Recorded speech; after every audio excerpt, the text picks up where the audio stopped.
Breaking news in the NFL as Deshaun Watson's 6-game suspension has been upgraded to 11 games. Watson will return in Week 12 to face his former team, the Houston Texans. Watson has also been fined $5 million by the NFL and the NFL Players Association. And ladies and gentlemen, tonight we wrap up our 2022 NFL season previews as we preview the NFC East and the NFC West. Next Tuesday, our Nation Sports Show brings to you our 2022 NFL playoff predictions. Ladies and gentlemen, it's showtime.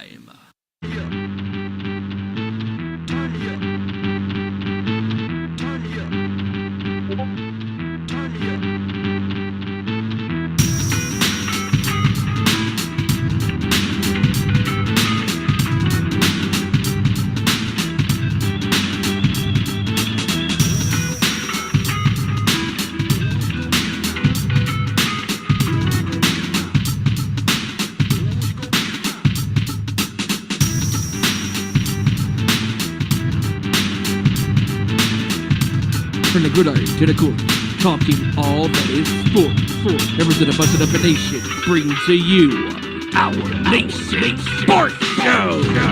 Here are your hosts, Ezra Vickery, Joey Thornton, Kevin Rory, Randy Giron, and Stephen Wyand.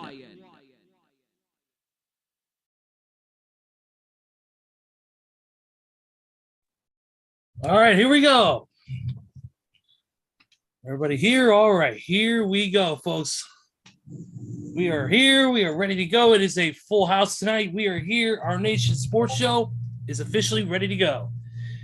Once again, I am Ezra Vickery, and we thank you all for joining us as we do what we do best on this show, and that is, of course, talk nothing but sports and a little bit of other stuff in between, as we always do.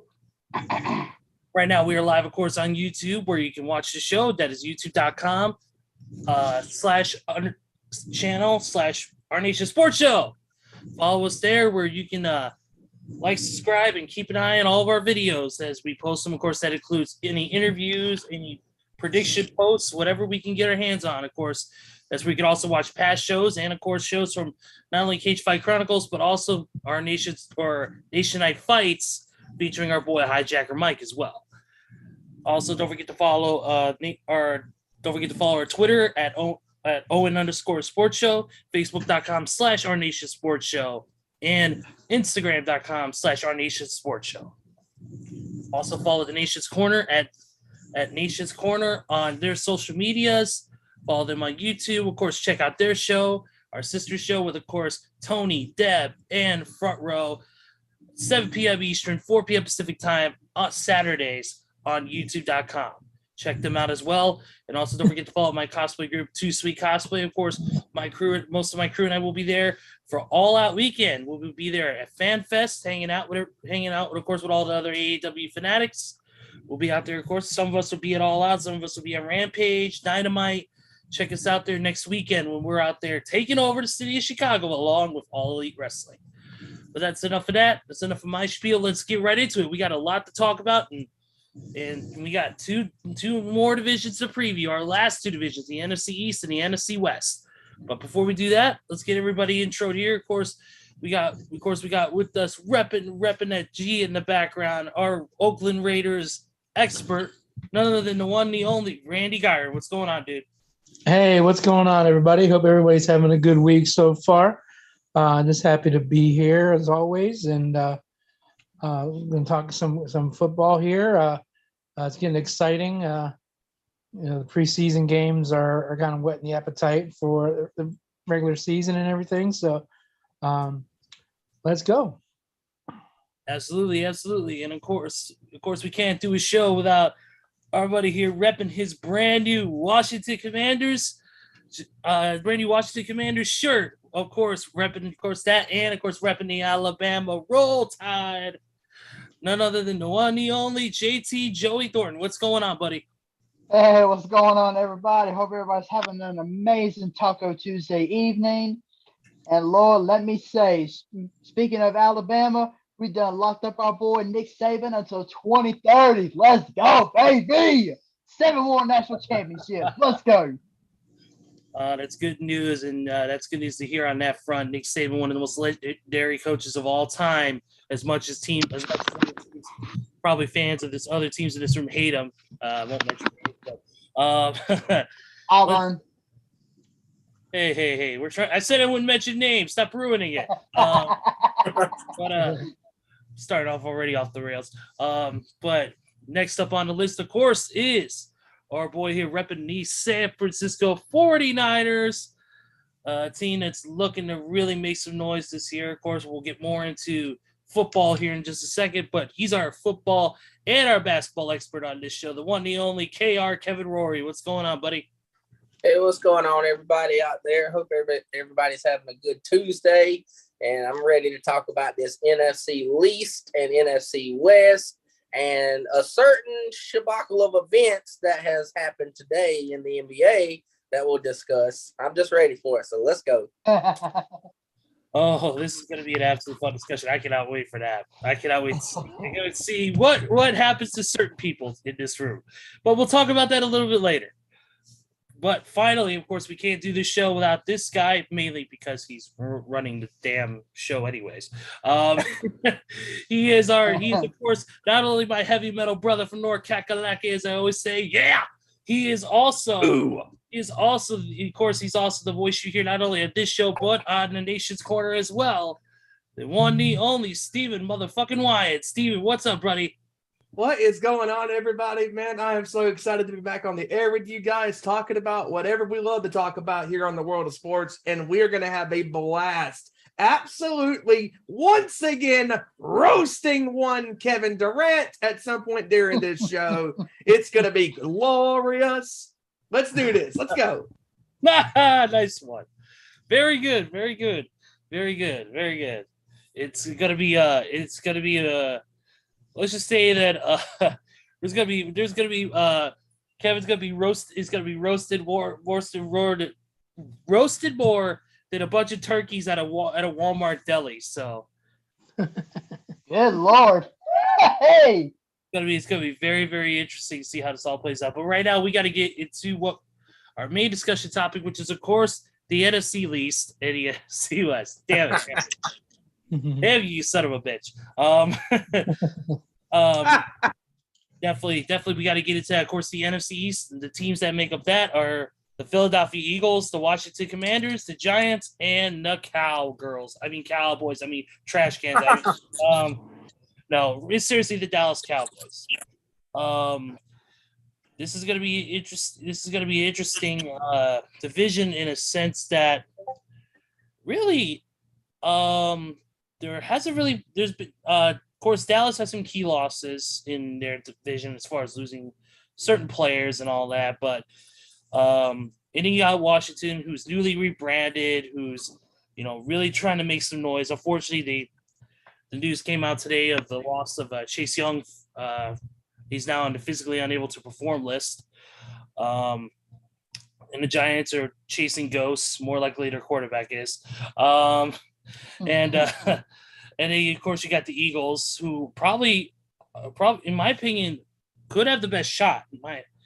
But I want to get your guys' opinions on this. And we're going to start off with, of course, our football expert here, Kevin Rory. Kevin, this is a division you call the NFC East. And the reason why is because a lot of these teams are not exactly the best teams on the planet, and we really don't see them making any farther than probably the wild card round if they make it to that point. What are your thoughts on this division, and who do you see making it out of this to really make some noise this year? Man, this division, I call it the NFC East because each year it makes for good TV because it's dramatic. It always comes down to the last week of who wins the division. But unfortunately, it's normally the team that only wins 8 or 9 games and is only right at 500 because the division's so bad. But when I look at the teams, I'm going to start with Dallas last year, who won the division. They got so many question marks, and everybody should have known they were going to be a one-and-done team like they have been for the last 25 years. But you lose your star receiver. They traded him for a bag of chips, Amari Cooper, to Cleveland. And then Dak Prescott, you never know what you're going to get from him. He is so inconsistent. Like, if you look up the word inconsistent in the dictionary, there's Dak Prescott's big-ass forehead sitting right there throwing incomplete passes. So, and then I'm looking at like, I think the Cowboys are truly making a mistake here by letting Zeke be the workhorse back, because somewhere down the road, he's still stuck in the Salvation Pot Army or the Salvation Army pot for the last 3 or 4 years. Ain't nobody seen him. 5 years of donation still going on, baby. He's still in there. Someone better go check him. And then, I mean, like, when I look at it, they're horrible. They got Micah Parsons. Good. I mean, that's a good pickup. I love that pick.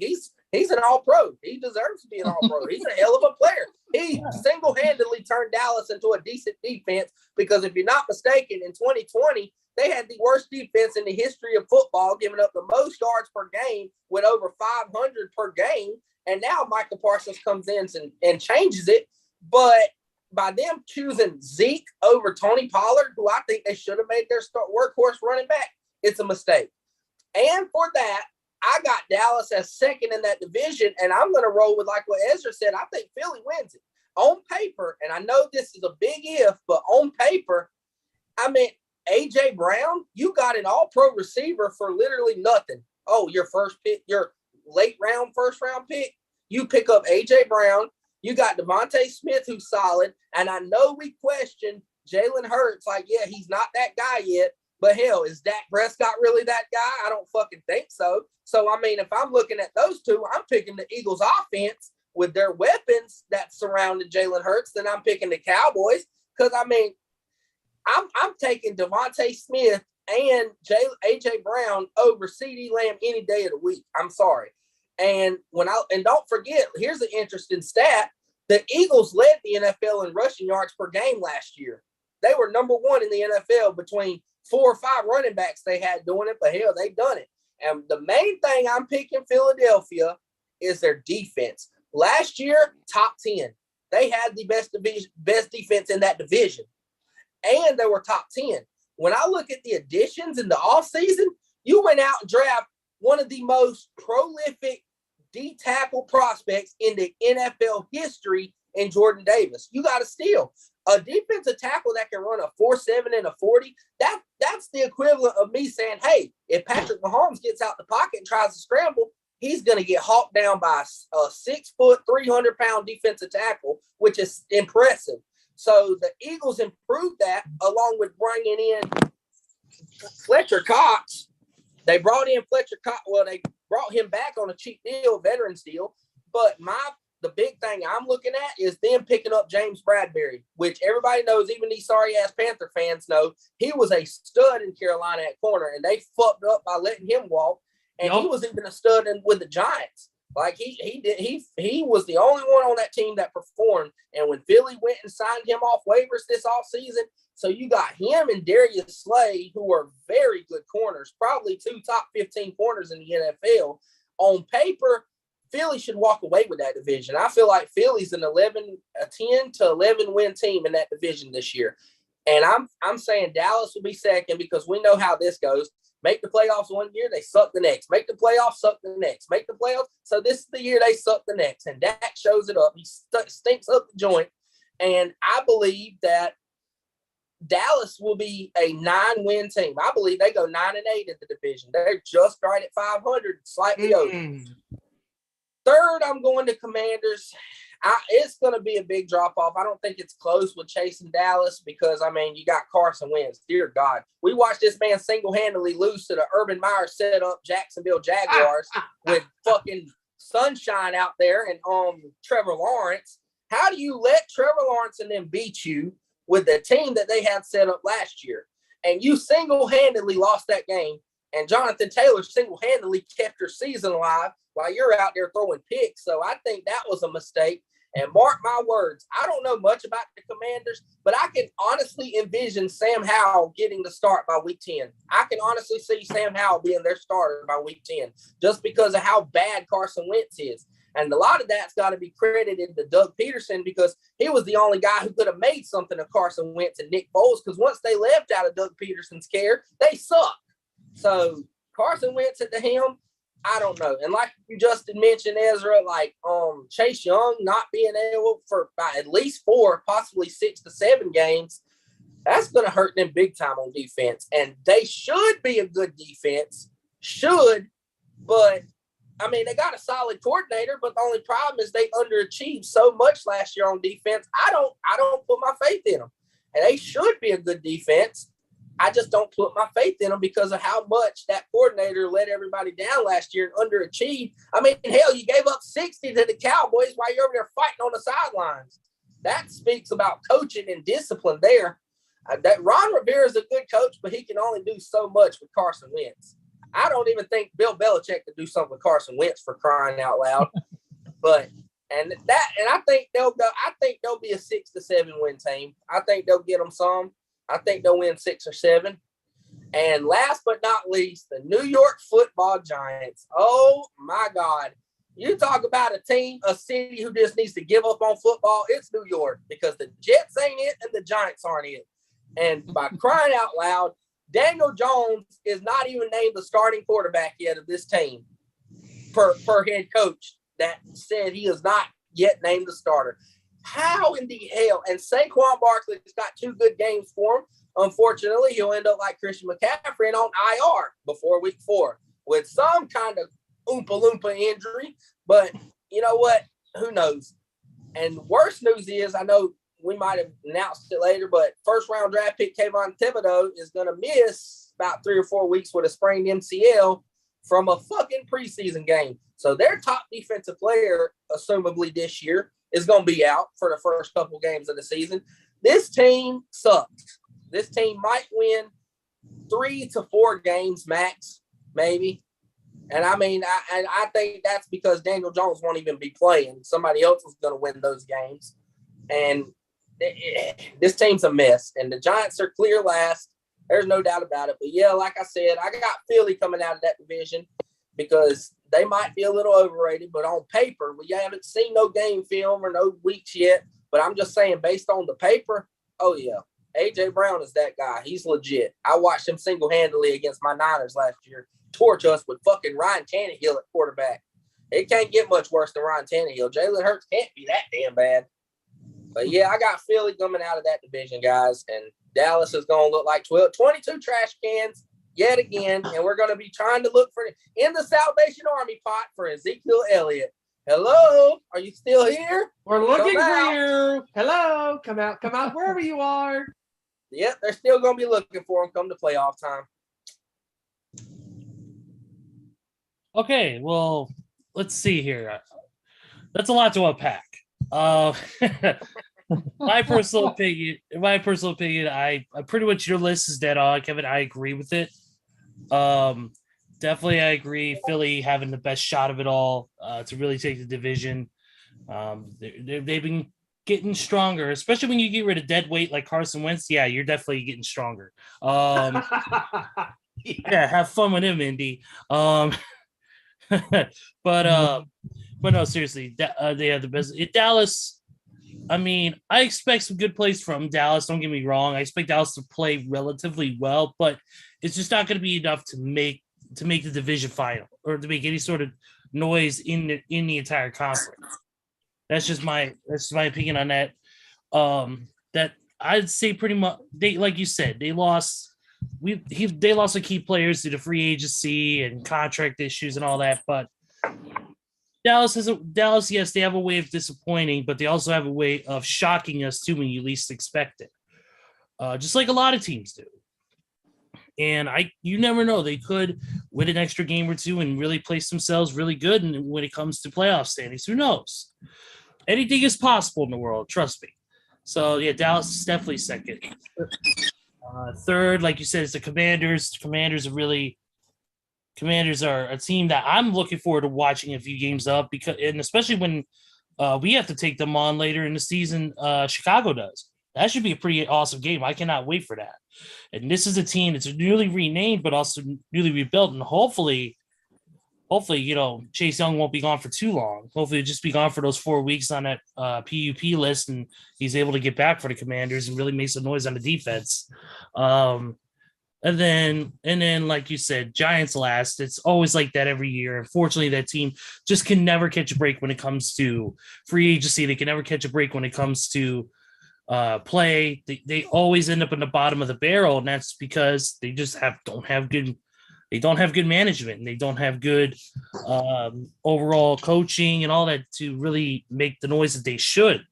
Because New York has always had a good franchise. They've always had great. I mean, look at those Eli Manning years. Eli Manning years, despite some of them not being as super great, you got to think there was some success. I mean, Super Bowl champions for God's sakes.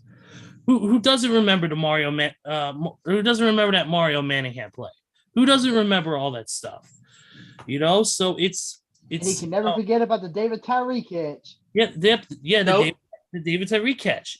You talk about that, but it's just, to me, unless they change things, not only in the front but in the office front, I feel we're going to be talking the same thing about the New York Football Giants for a long, long time, because they need to change this, not on the field, but more or less in the office and in the coaching staff. I feel like if they made got a respectable coach and a respectable people who know what they're doing when it comes to picking the right players to join that team and make waves, then it's just going to be the same story we're going to talk about every freaking year.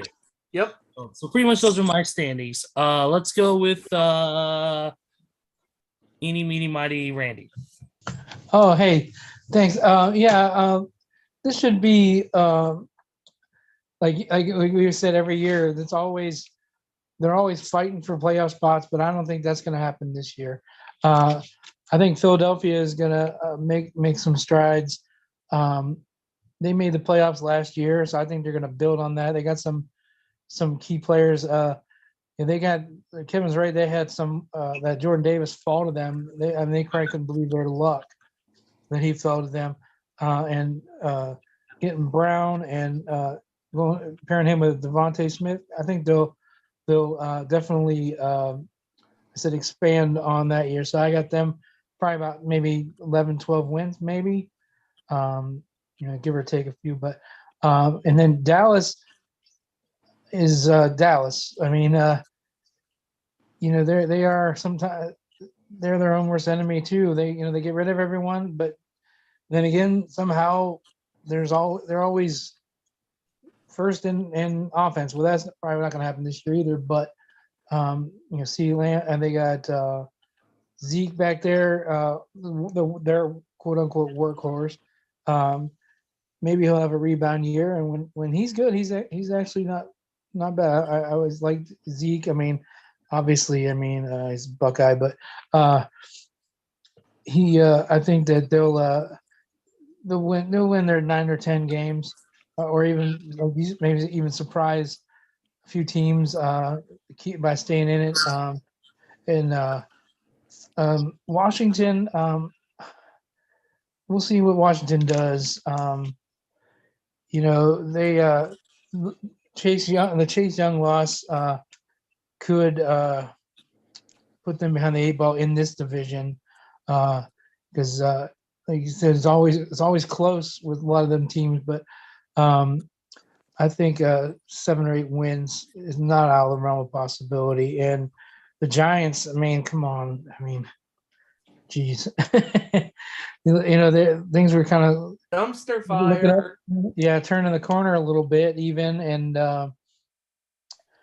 then their number 1 pick gets hurt, and then Daniel Jones doesn't know if he wants to be an elite quarterback or not, or anything like that, or if he's gonna fall down out of nowhere running down the field. So that's going to continue to haunt him for the rest of his life. Yeah, him and Sam Darnold. But anyways, yeah. So I got the Giants finishing last, and I don't think they'll be making much noise this year. So that's my take. All right, let's go with Steven. Kevin made a lot of great points on this division. I mean, like Dallas is so up and down. Like Dallas is just one of those up and down teams that you don't know which team you're going to get every year. But in my opinion, Kevin and all of you guys so far have hit the nail on the head as far as Dallas this year, because the one thing we keep forgetting, guys, is that Amari Cooper is no longer with this team. And that is a huge loss for Dallas on the offensive side of the ball. Because, I mean, Dak Prescott, I mean, he's a pretty solid quarterback. He's up and down at times. He's got a good arm. He's pretty decent. But it's going to be a struggle to me with Prescott having to find that true number one receiver, because CD Lamb has tried to be that number two, and he was up and down last year. And especially during that playoff game against San Francisco, CD Lamb dropped the ball when he had a chance to get a first down catch on fourth down, and he dropped it. He blew it.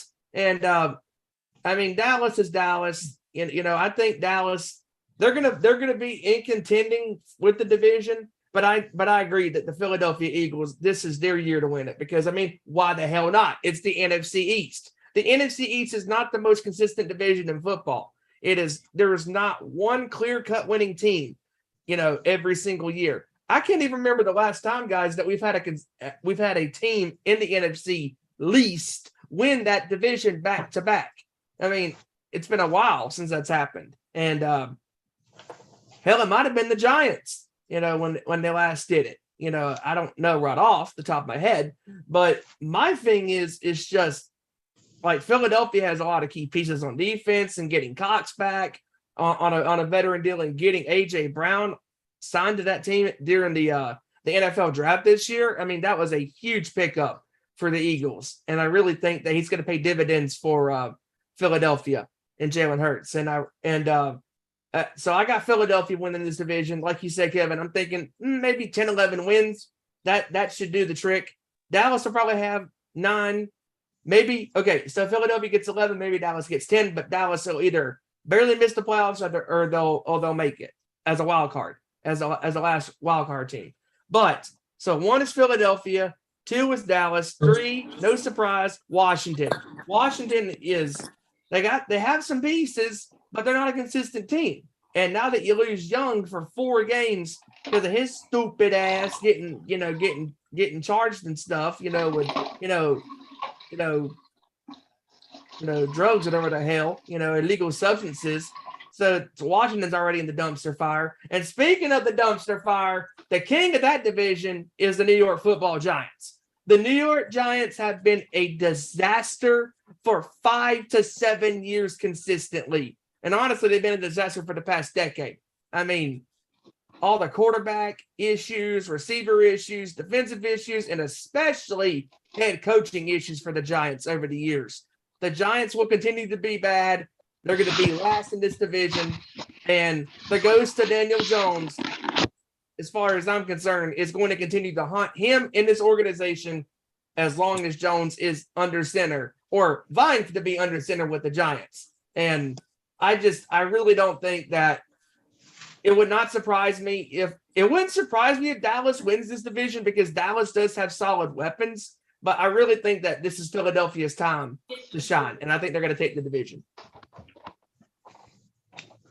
All right, Joey. All right, so I'm actually going to be the one to disagree with all 4 of you, but just hear me out. Like I've done in most of the previous conferences, I'm going to go from the bottom up. Obviously, number 4 is going to be the Giants, because, I mean, come on. They're the Giants. They have ghosts out there that like to trip up Daniel Jones on a long supposed TD run. And he got a running back who I hope does not get hurt since he's in one of my fantasy leagues this year, but Saquon Barkley. Hopefully he can find his old form back before the injury bug started hitting him. But other than that, who else did the Giants got? Because you got Kenny Galladay, who ain't even worth 2 freaking cents. And knowing the fact that he gets bopped on the head by a Daniel Jones pass during scrimmage, but I digress. But yeah, the Giants, they need help. I see this as one of many rebuilding years that the Giants need in order for them to be a legitimate threat in the NFL once again. I I'm not saying they're going to replicate the Eli Manning days back when he led the Giants to 2 Super Bowl wins over the New England Patriots, but I mean, maybe we'll see the Giants make a splash here within the next few years or so. Now, here's where the disagreement is going to come in. Number 3, I got Dallas finishing 3rd. Wow, look at you. The reason I say that is because I'm going off of what Kevin said when he was previewing Dallas, saying Dallas is good 1 year, then they suck the next year. Well, this is going to be their year to do it, because not only did the Cowboys lose Amari Cooper to Cleveland and they got a bag of chips in return, like Kevin said, but they got an overhyped quarterback in Dak Prescott who knows how to make a team lose a game, because hell, we saw it in the playoffs against San Francisco when he chose to run a quarterback draw on a 4th and 13 with 15 seconds to go in the game with the Cowboys out of timeouts. Oh, I'm sorry, I called them the wrong name. It's the Cow Turds. There you go. That's much better. Yeah, but they are the Cow Turds, and that is the reason why. And Zeke Elliott, I mean, Mike McCarthy and Jerry Jones have been trying to make Zeke Elliott, especially Jerry Jones, he's been trying to make Zeke Elliott the workhorse running back for how many years now? And let me think. How many years has it worked? Oh yeah, none. Because Zeke Elliott doesn't know how to get the yards that Tony Pollard got last year, and I don't see why in the freaking world Ezekiel Elliott is going to once again be the star running back ahead of Tony Pollard when Tony Pollard was the one outplaying Zeke last year. I mean, come on, Dallas, wake up and smell the coffee. It ain't gonna happen with Zeke Elliott. And CeeDee Lamb, listen, other than the fact that he was an absolute stud in his college days, he's turned into an absolute dud with Dallas, because all he knows how to do is drop passes game in and game out.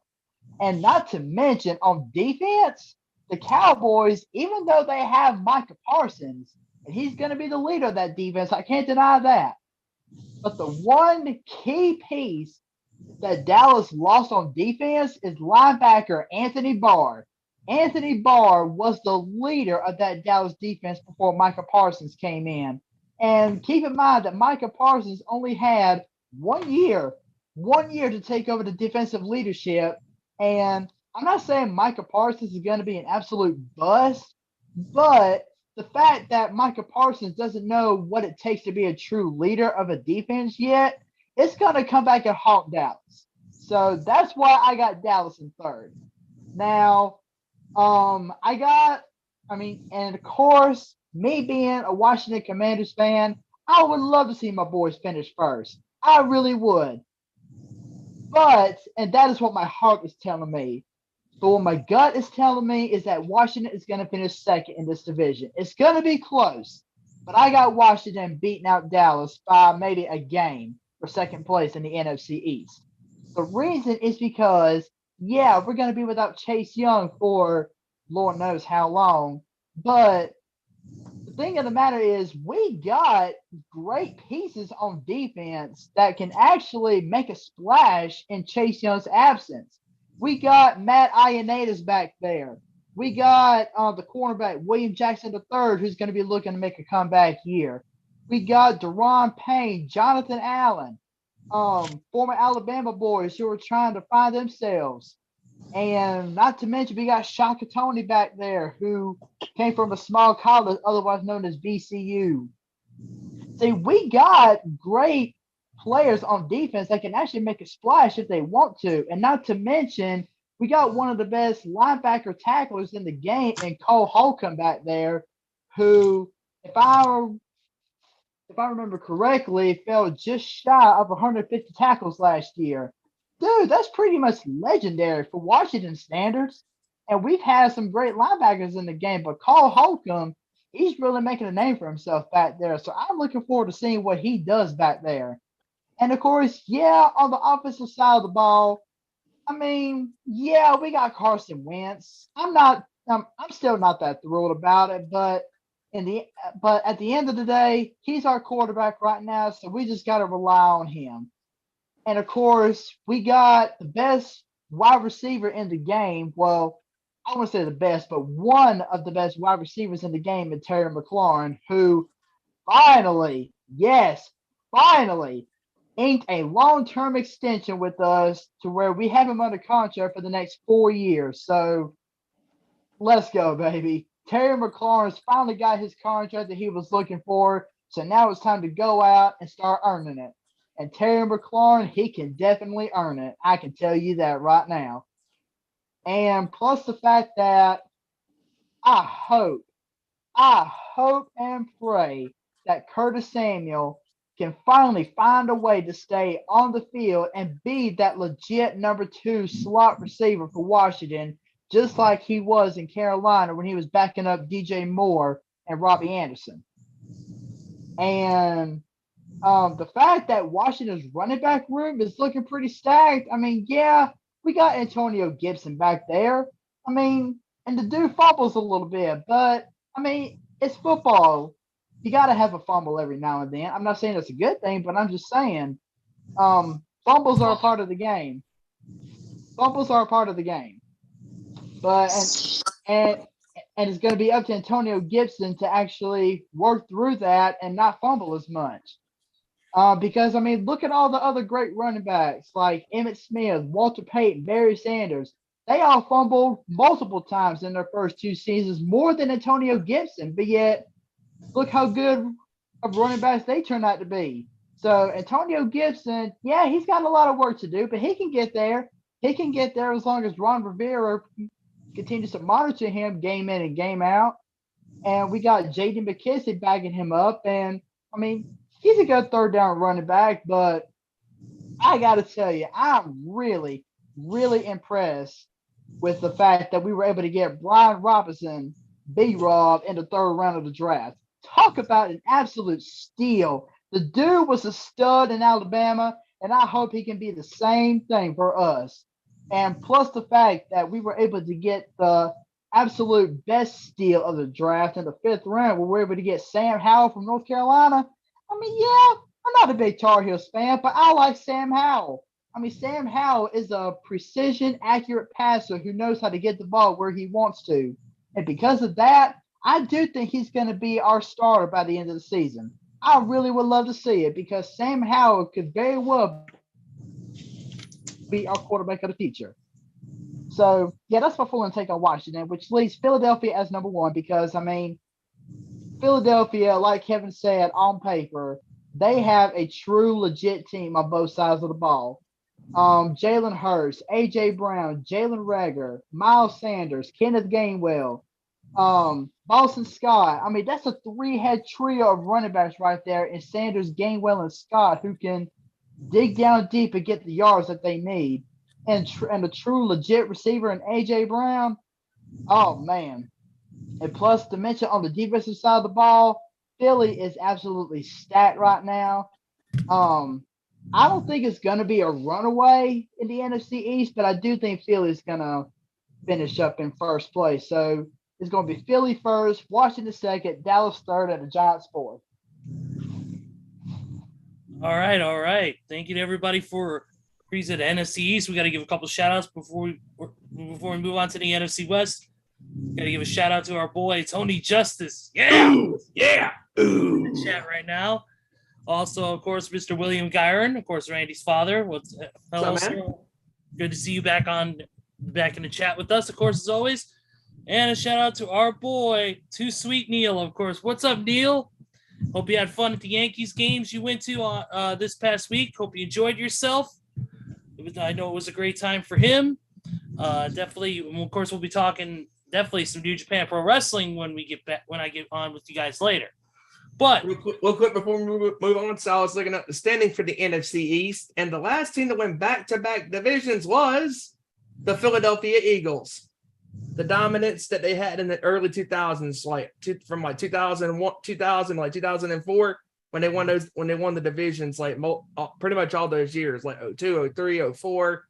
So yeah, pretty much Philadelphia dominated that division for the first half of the 2000s. So, Joey, I cannot believe you're going against the grain. But then again, no surprise, you are a Washington fan, my friend. All right, let's move on. Let's move on, guys. We got to get to the NFC West now. This should be. This is gonna be It's gonna be a good one, fellas. Look at and these are the teams: the Rams, the 49ers, the Cardinals, and the Seahawks. Sea chickens. Oh my gosh. And 3 out of those 4 teams are not bad. And one is absolutely shit. The sea chickens. Wait. Time out here. Time out. Hold on. Come on.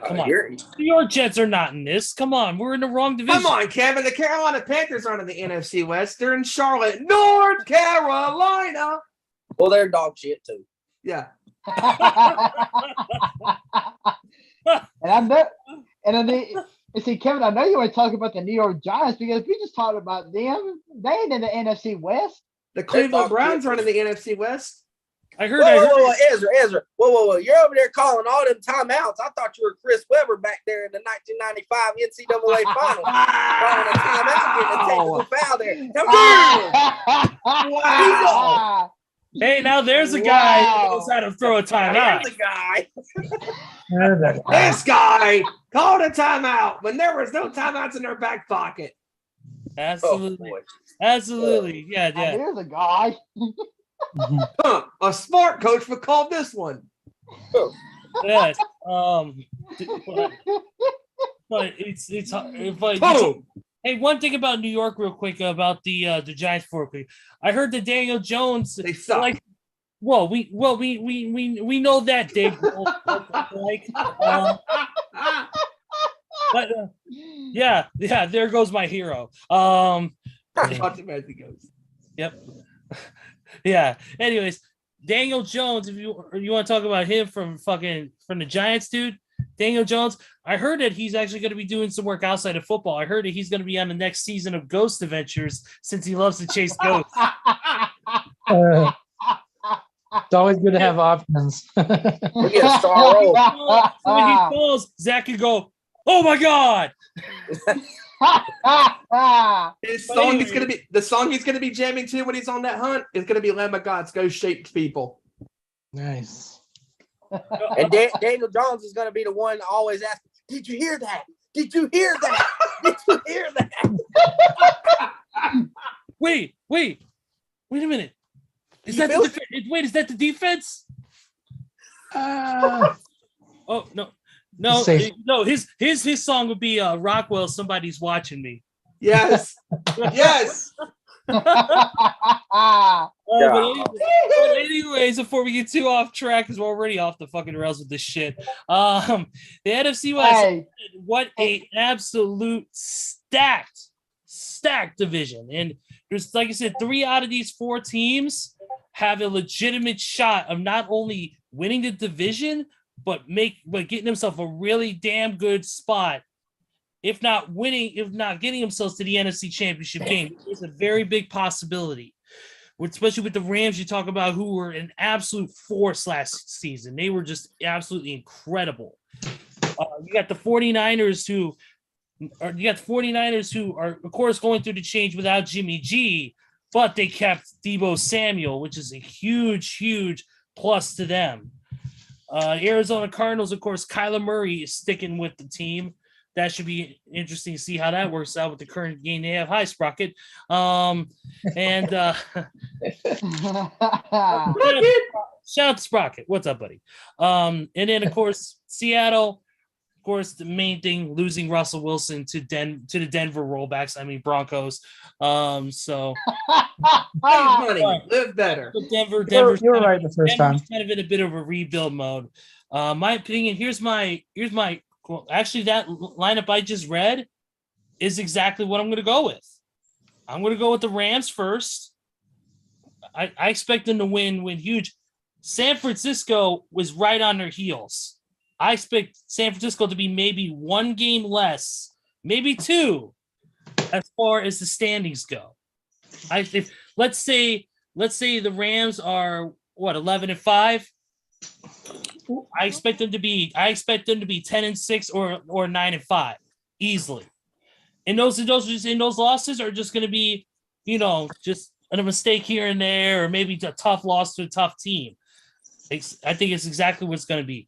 Arizona, a little bit further, and then Seahawks, unfortunately, down at the bottom. That's kind of where my standings are at. Let's go with let's start off differently. Steven, go ahead, buddy. Listen, I mean, this division, again, like we keep saying, that the NFC West, just like the AFC West, is going to be one of the top divisions in the National Football League this year. I mean, you got the defending champions that won the Super Bowl last year, the Los Angeles Rams. You got Matthew Stafford coming back to the Rams this year, and I think Stafford is going to have another great year with the Rams, and I think that he's going to put the Rams in position to be maybe a team that can do something that the Patriots did in 2003, 2004, and that's the possibility of repeating as Super Bowl champions. Will it happen? We'll make those predictions next week as far as who we think is going to make the big dance this year in the playoffs. And I think the Rams are going to have another great year with that defense and that offense. I mean, they're just lethal, deadly, all that good stuff.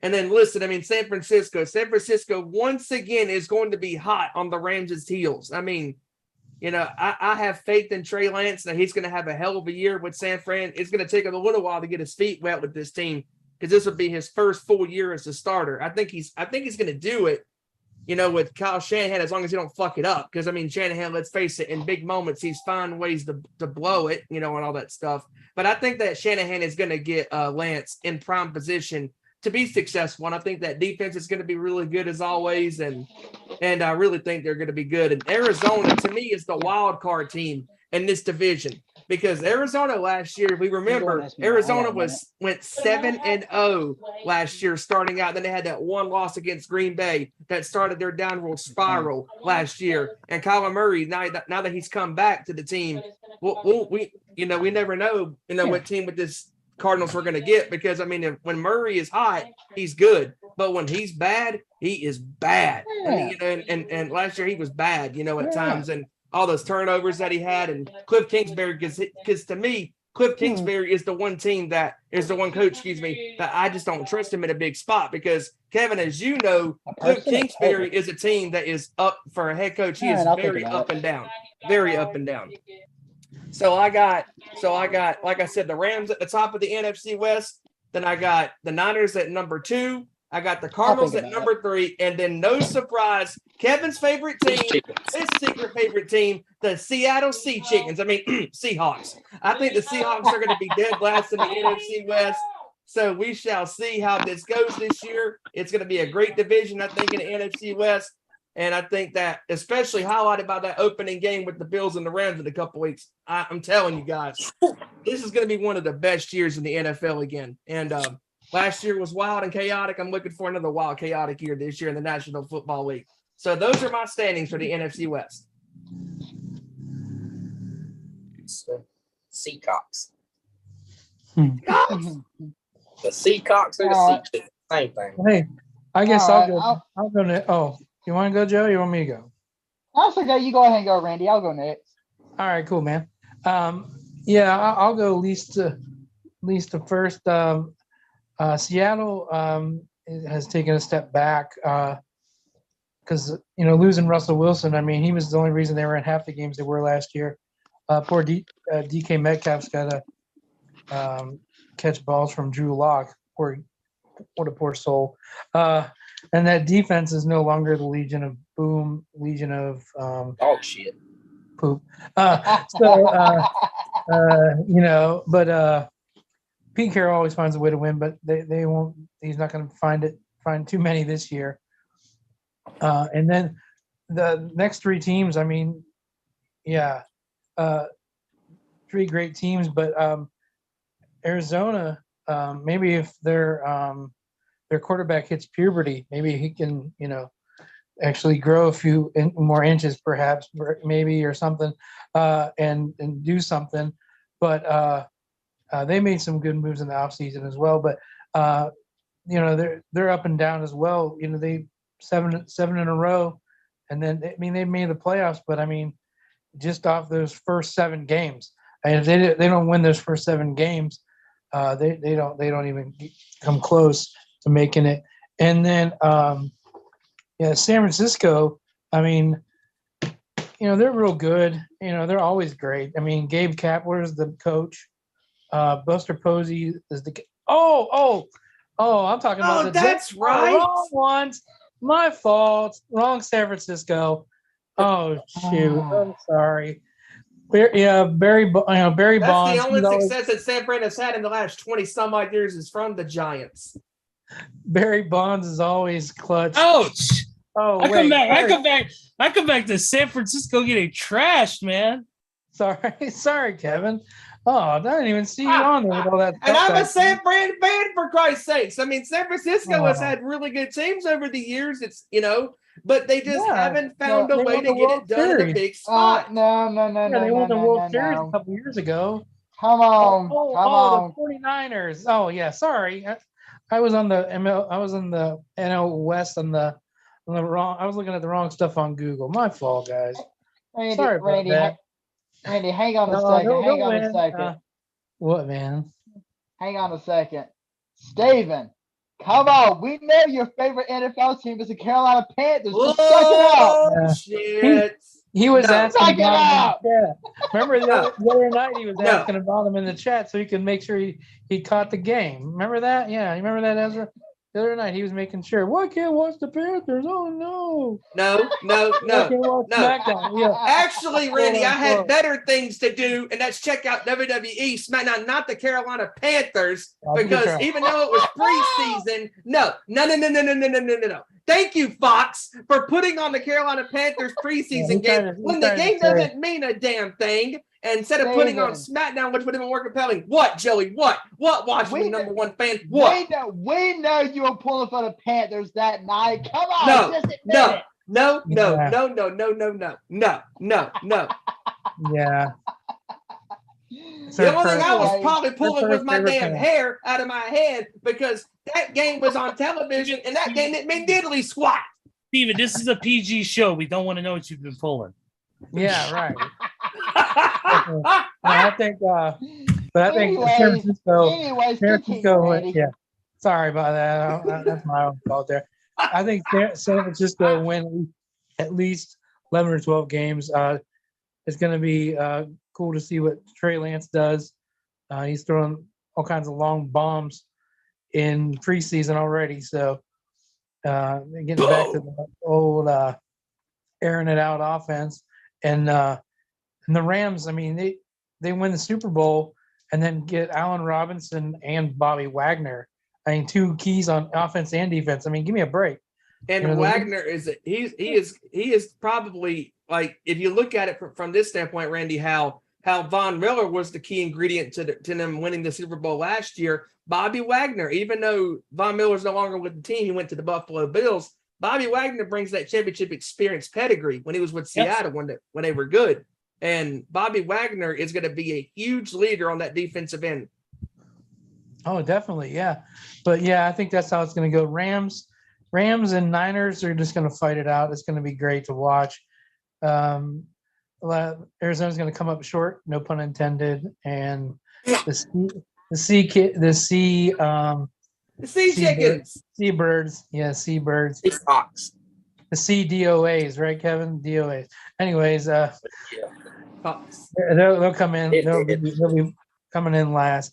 And then we'll talk about next week when San Francisco, they can get the wild card against the Braves. Oh, wait, wrong one again. Okay, all right. Sir. Go ahead, Joey. That's strike 3. Sir. But yeah, I pretty much agree with all you guys now. I'm going to make a strong, bold prediction right here. If we were going based off of quarterback play throughout the whole season, I would definitely put Trey Lance over Matt Stafford because Trey Lance, even though he hasn't had a great full season, I mean, he's already showing amazing potential. I mean, he's already dropping dimes, putting passes on the dot. He's already increasing his accuracy And not to mention, he's got one of the best wide receivers in the game to throw to in Deebo Samuel. I mean, come on. And one of the most dueling threat receivers in Deebo Samuel. Exactly. You get Deebo Samuel the ball, whether it's by handoff or by pass catch, and you might as well just kiss him goodbye because Deebo Samuel will run by you faster than you can blink an eye.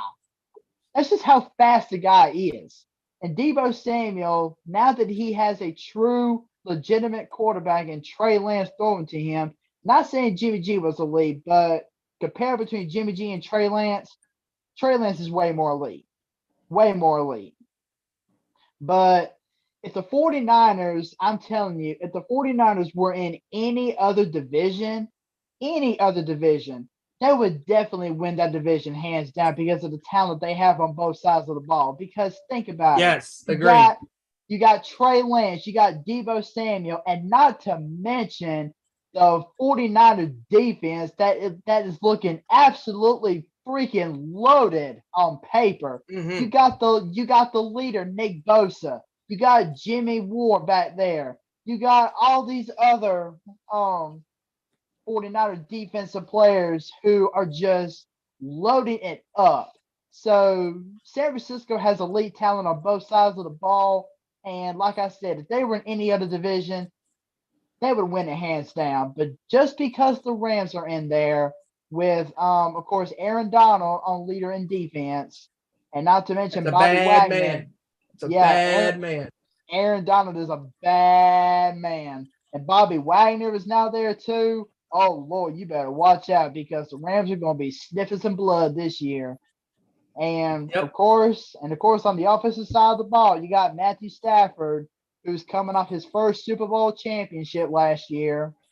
You got Cooper Kupp, who I believe was the MVP of the Super Bowl last year because of his amazing performance. You got Robert Woods, who's coming back from an ACL injury.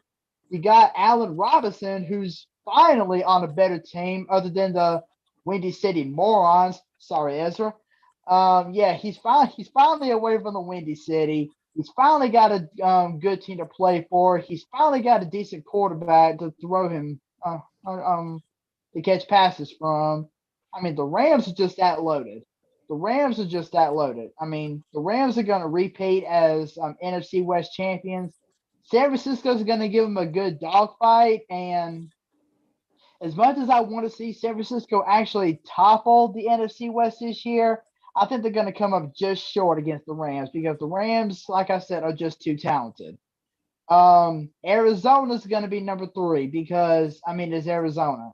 You got talent on both sides of the ball, but you got a certain quarterback who likes to spend so much time on his Xbox and watching game film that he doesn't know how to be a true legit quarterback. And real quick, Joey, before you continue, Robert Woods is actually on the Tennessee Titans. Oh, that's right. I forgot about that. That's my fault. But anyways, you got a quarterback who's more interested in playing Xbox than becoming a true legit quarterback. And hopefully that won't come back to bite him since, well, he's not going to have his star receiver DeAndre Hopkins for the first 6 weeks of the season. Suspended. Yeah. But Kyler Murray, I mean, I'm not going to put it behind him. He's still a good quarterback, but he's just not consistent. Yeah, he's not consistent because Arizona, they find a way to get hot early in the regular season, but when it comes crunch time and playoff time, where do you see them? Down at the bottom of the list because they're so inconsistent. I mean, last year again, like when I was giving my my thoughts on it, how Arizona was 7-0 to start out the year. Everybody was thinking, Arizona's going to be the team in the NFL to beat. Exactly. And we all know that the NFL is a long, prolonged season, and you never know what's going to happen each week to week. Exactly. But then look what happened. They lost to Green Bay in Week 8, 24-21, and what happened after that? Arizona started going down the slide, and that's what happened come playoff time whenever they got their butts smoked by Aaron Donald and the St. Louis Rams. Because Murray's biggest weakness the biggest weakness by Kyler Murray is the fact that when he starts turning the ball over, especially during the first game that they lost last year, and the one thing that worries me about Arizona is how will Murray respond if he is throwing interceptions or fumbling the ball? Because as we all know, great quarterbacks have gone through slumps. Peyton Manning, Tom Brady, Drew Brees, Patrick Mahomes, Brett Favre, etc., Joe Montana. I can go down the list of all the great quarterbacks over the years. And these guys have gone through their slumps of throwing picks and struggling. I mean, look at Mahomes in the Super Bowl a couple years ago against San Francisco. He threw 2 picks, but he kept throwing the ball because that's what great quarterbacks do. No matter what you go through, no matter what you do, just like Stafford did last year, had a fumble, had a couple of picks. Stafford kept throwing the ball, and it led the Rams to the Super Bowl, and it led to Kansas City to the Super Bowl a couple of years ago. And that is my biggest worry with Kyler Murray is that if he starts turning the ball over and being like Jameis Winston, a turnover machine, then I think Murray's confidence is going to be shot. Exactly. And since we were talking about the NFC East earlier, I'm looking at the Kyler Murray situation like I'm looking at in Washington because, Washington, and I'm going back to the NFC East for just a minute before I go back to Arizona. The same way that Arizona fans are looking at Kyler Murray saying, what if he starts turning the ball over a lot? What if he's not as good as we think he is? What if the front office in Arizona is thinking the same way as they're thinking in Washington? What if Carson Wentz starts turning the ball over a lot? What if he's not as accurate as we think he is? What if he doesn't get the rest of the team involved? What if he starts throwing interceptions and fumbling the ball and not producing? What's going to happen? Yep. So, I'm looking at Kyler Murray the same way because, I like Kyler Murray because he has a lot of potential around him. But as of right now, we need to see it for a full season, not just half a season. And we also need to see how he's going to do for the first 6 weeks without DeAndre Hopkins being on the outside because he's going to really struggle to find that true number 1 for the first 6 weeks.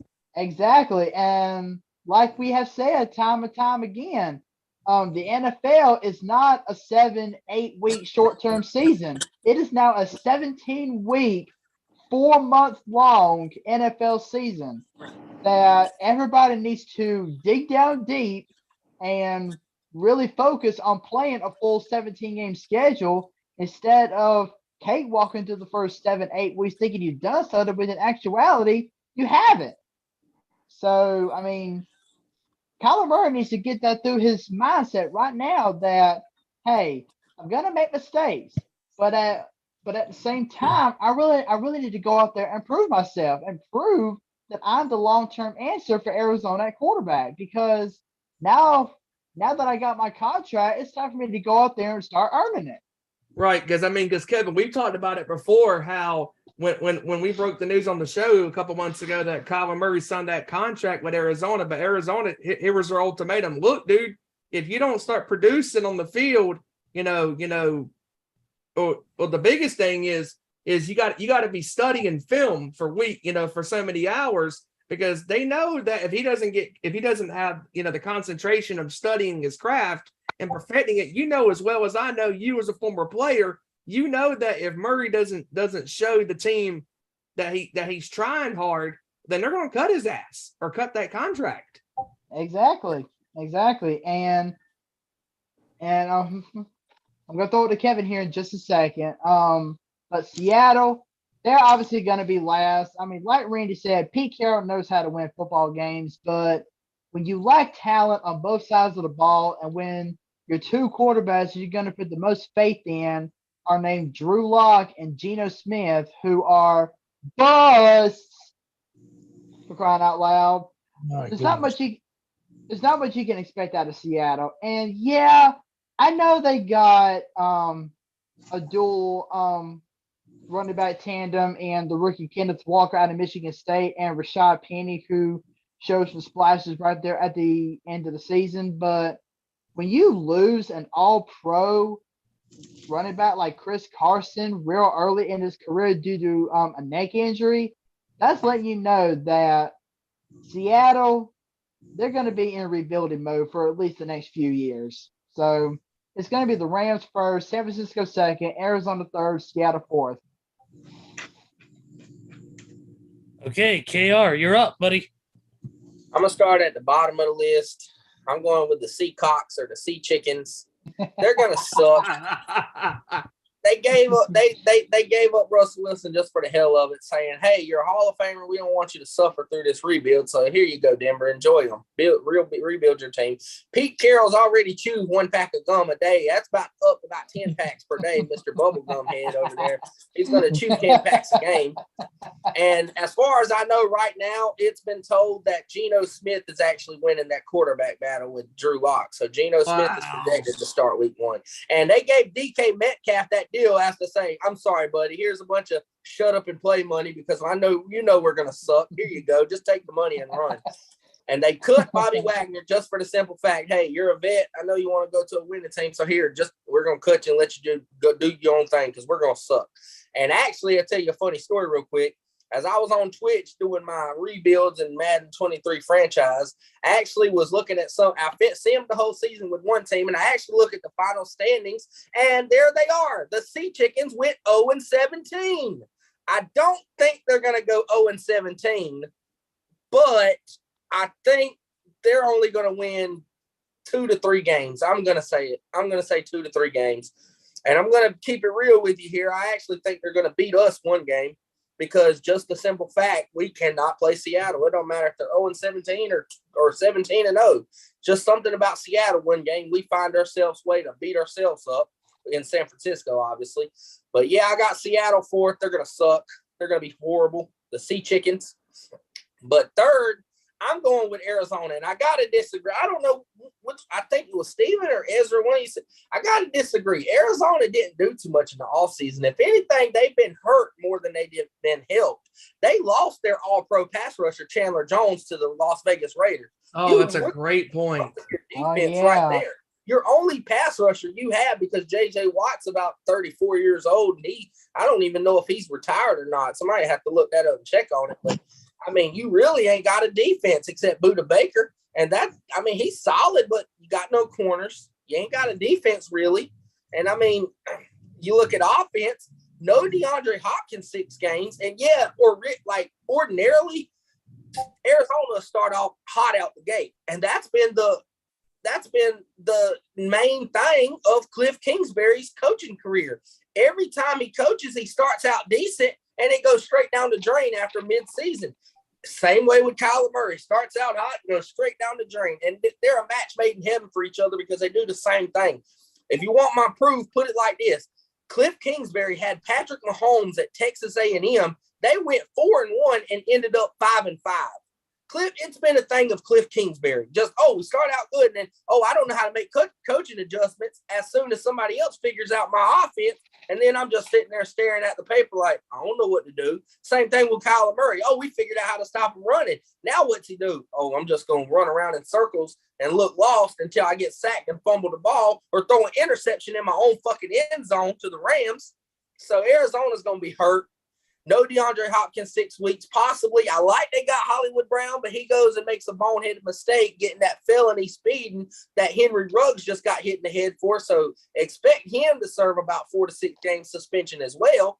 You lost your 3rd receiver who was going to be decent as a 3rd receiver for Arizona, and Christian Kirk, who signed a massive fucking deal that sparked every receiver in football to get paid going to Jacksonville. So now Arizona's just shit out of luck at receivers. And I'm sorry, but James Conner and that, they're not that good. I mean, they were good because of the offense and the system, but they're not that good. There was a reason Pittsburgh said, the hell with you, we're going to just stick with Najee Harris, a rookie at the time. He's not that good. So I got Arizona at 3rd. Do I think they can make the playoffs? Yeah, but depending on what kind of hole they got to dig themselves out of with no D-Hop, not to mention, here's a good one. They got to play the AFC West. Yep. Not only that, the Arizona Cardinals week 1 game is at Kansas City and Arrowhead. Week 2, they're at the Raiders. Then they got the Rams in week 3. There's 0-3 right there easily. Right there, 0-3. I mean, it gets a little easier week 5 and 6. They got Seattle and Carolina, so they might end up 2-3. But I can't mess that they one just up. start out in a hole.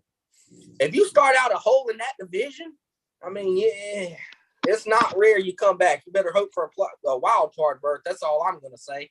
But I actually have Arizona missing the wild card for that simple fact. I know we're going to preview the standings and what we predict, but I think Arizona's going to miss it to someone like New Orleans or someone like that. And that, like, let's see, maybe New Orleans, or in my predictions, Green Bay in that case. I think those get that wild card nod over them. Now, these two teams right here are respectfully, in my opinion, is going to be the 1 seed and the 5 seed. Or one of them's going to be the number 1 seed in the conference. The other one's going to be the first wild card seed by a mile. And to me, these two are the best teams in the whole NFC conference. Not the division, the conference.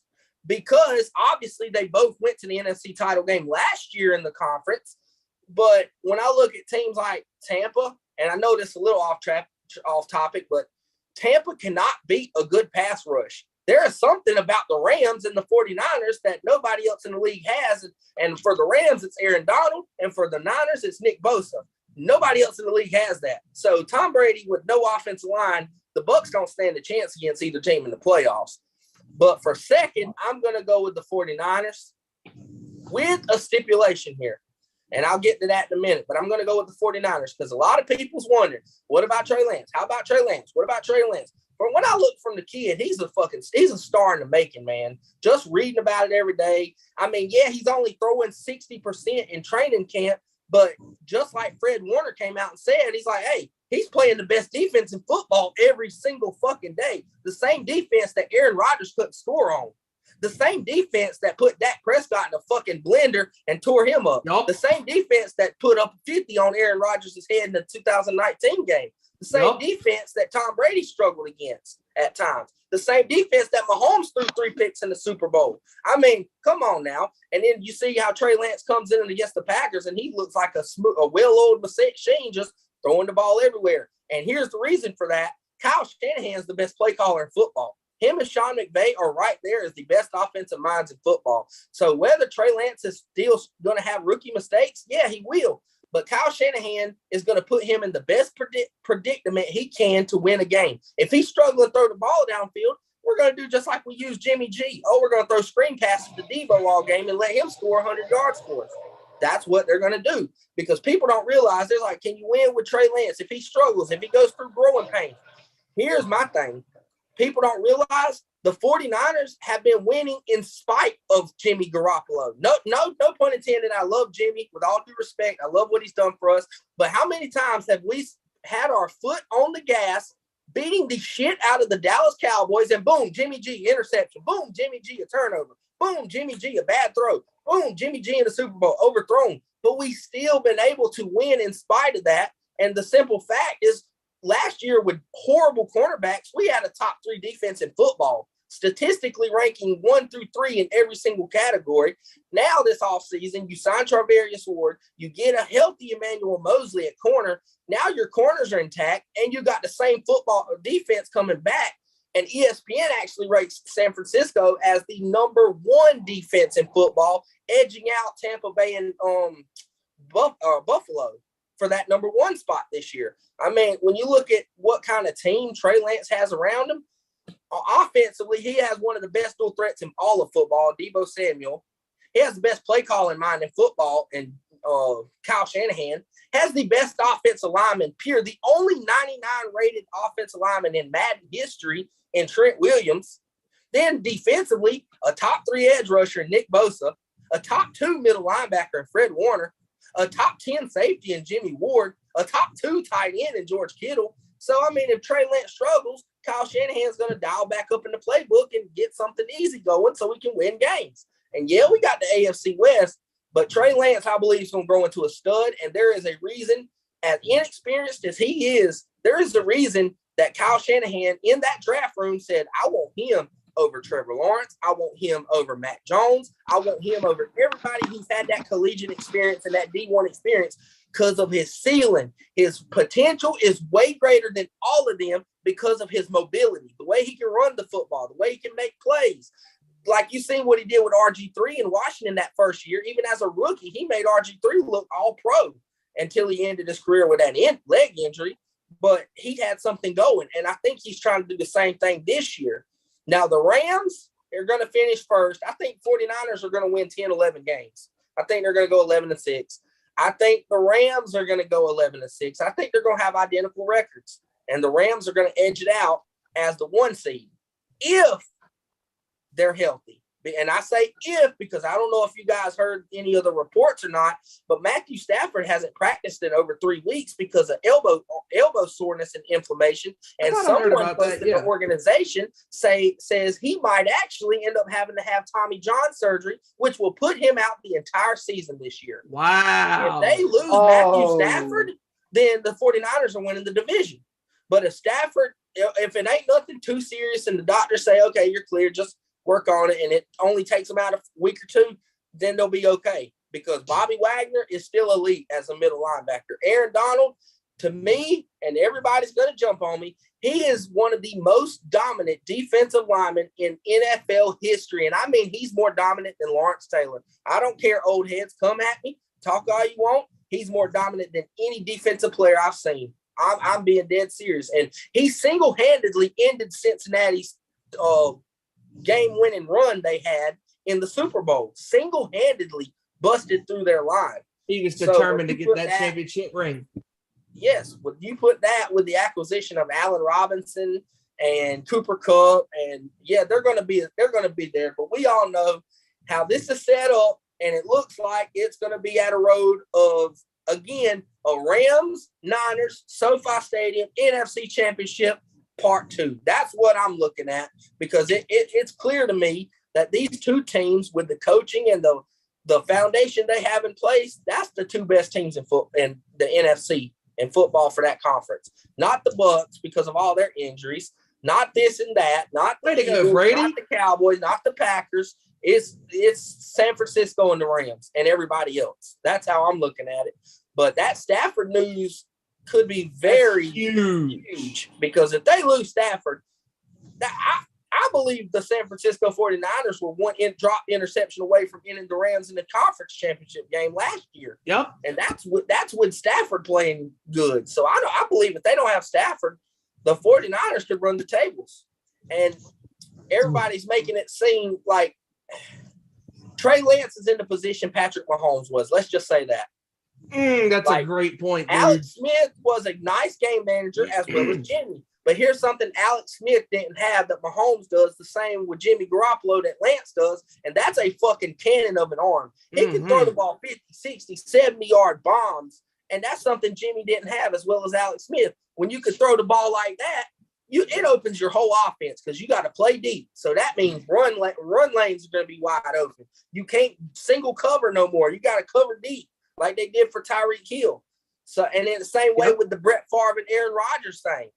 I mean, Brett Favre goes out, you get him gone, you replace him with Aaron Rodgers and win a Super Bowl 2 years later. So I believe they're in a good predicament for that. And I believe in Trey Lance. I love his character. I love that when he throws a pick in practice, he doesn't get all down and upset about it. All he says is, hey, I'm playing the best defensive football. What can I say? Just pick it up. You know what, Kevin? This San Francisco team kind of reminds me of that 2000 Baltimore Ravens team, except Lance is a better quarterback than Trent Dilfer was. And if Trey Lance is playing great in the preseason and playing great in practice, when the games are on the table and they really do matter, there is no telling how much of a star this young man can be. Because I know that with the confidence that he has had in the preseason, throwing these bombs to all these receivers and stuff, I really truly think that, okay, if the Rams do not have Stafford for the full year and if their pieces are not healthy, this is San Francisco's division to win.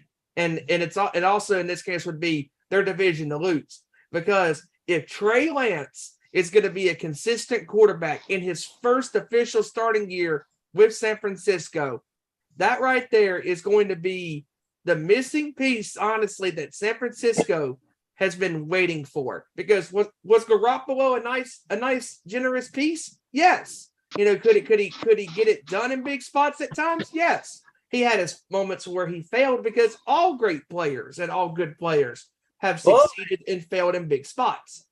But Steven, also got to remember what was the spot that he filled in that is infamous? That Super Bowl bomb should have hit Emmanuel Sanders. Overshot Emmanuel Sanders. If he hits that, he is immortalized. Even as a rookie, Trey Lance would hit that throw. He's got a cannon. He would have hit that right on the money, and they'd been still running in the end zone for the touchdown. That's what they're missing, was that big-time play. You're not asking Trey Lance to go out there and make Patrick Mahomes and Josh Allen throws every single play. Right. You're just asking him to make the play in the game. We're going to run the ball. We're going to pound the ball. We're going to play defense. But I need you one play at least in this game to make that play. And not only that, can you imagine a mobile quarterback like Lance in Kyle Shanahan's system? Like, I already seen it in training camp videos.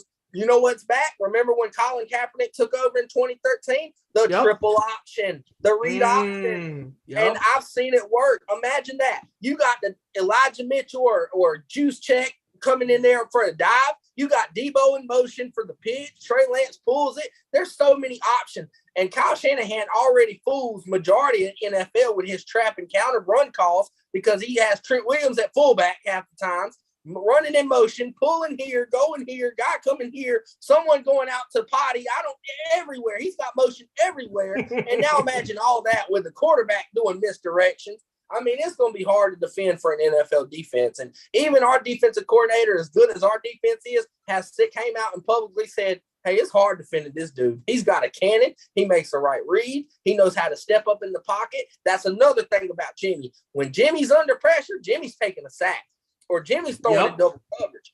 That's the thing. Trey Lance will get up in the pocket. He will get out and still look to make a play with his arm. And if not, he's going to scramble for 10, 15 yards, and he's going to slide, and he's going to get the first. The Mahomes comparison is absolutely spot on. I mean, like, honestly, I see more Josh Allen in him because he don't look to run. He looks to still stand behind the line and try to fire the ball downfield. Like this kid is going to be a star in this league. You know, like, we've already found the bright young star so far in Mahomes and Allen and Herbert. I mean, this kid, I think, is going to be, honestly, and I'm calling it right now, the rookie of the year, you know, from that standpoint of him being a starter.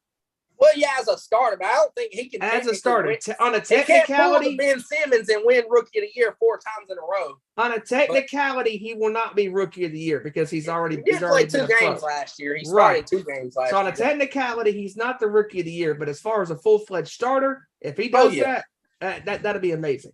It's the same thing as saying he's a rookie without technically saying he's a rookie. Right. Yeah. But that's going to be tough. That's why they said they drafted him over Mac Jones, because of the ceiling, the what ifs, and you even got people on ESPN calling him their dark horse MVP candidate.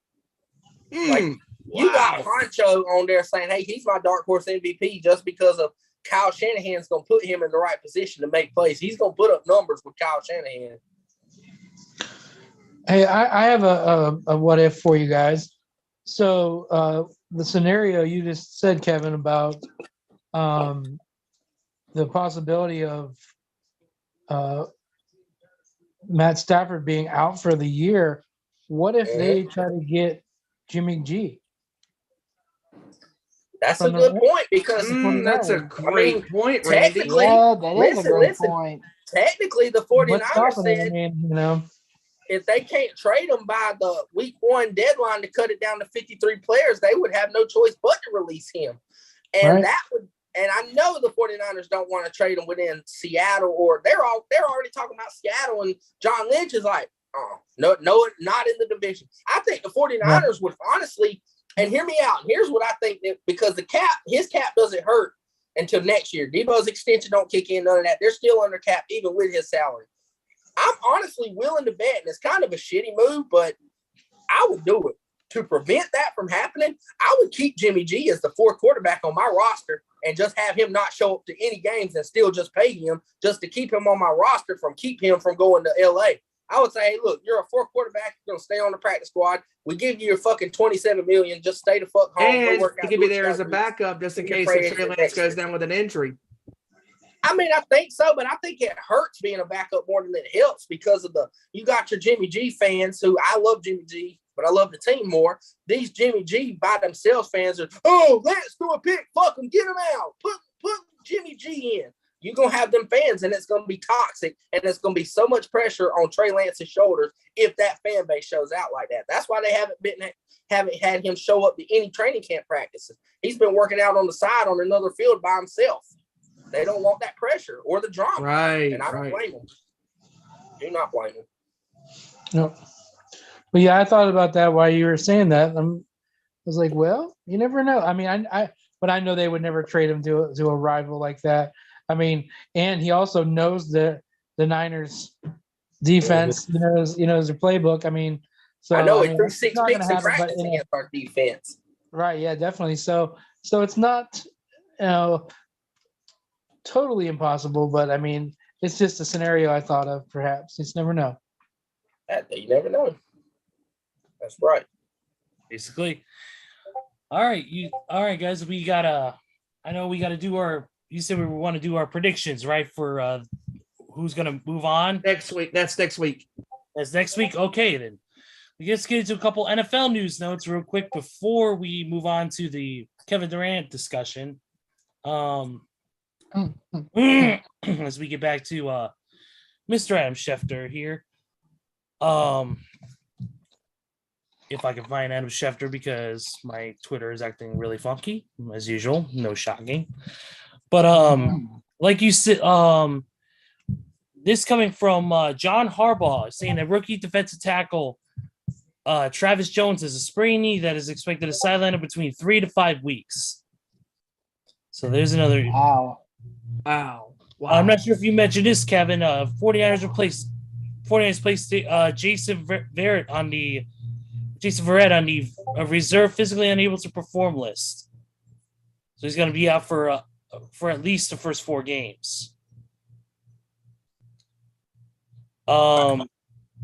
Chargers. You mentioned we mentioned Chargers a couple weeks ago. Well, their cornerback J.C. Jackson underwent ankle surgery today. He's expected. That's right. We were talking about that in the pre-show. That's right. Yep, 2 to 4 weeks. He's expected to come back in. So far that's expected. Of course, mentioned also talk about Carolina. Panthers placed their rookie quarterback Matt Corral on season-ending injured reserve. The season's already over. Sorry. Yep. They placed the franchise on season-ending reserve. That's what you get for putting the Patriots-Panthers game on Friday to bump out SmackDown. Thanks a lot, Fox. Carmine.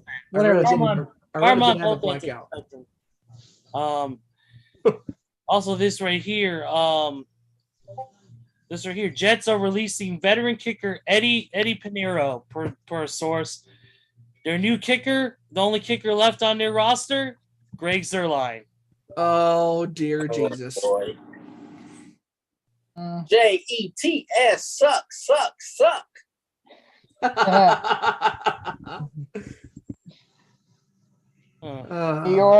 New York, just give up on football. At least for right now, just give up.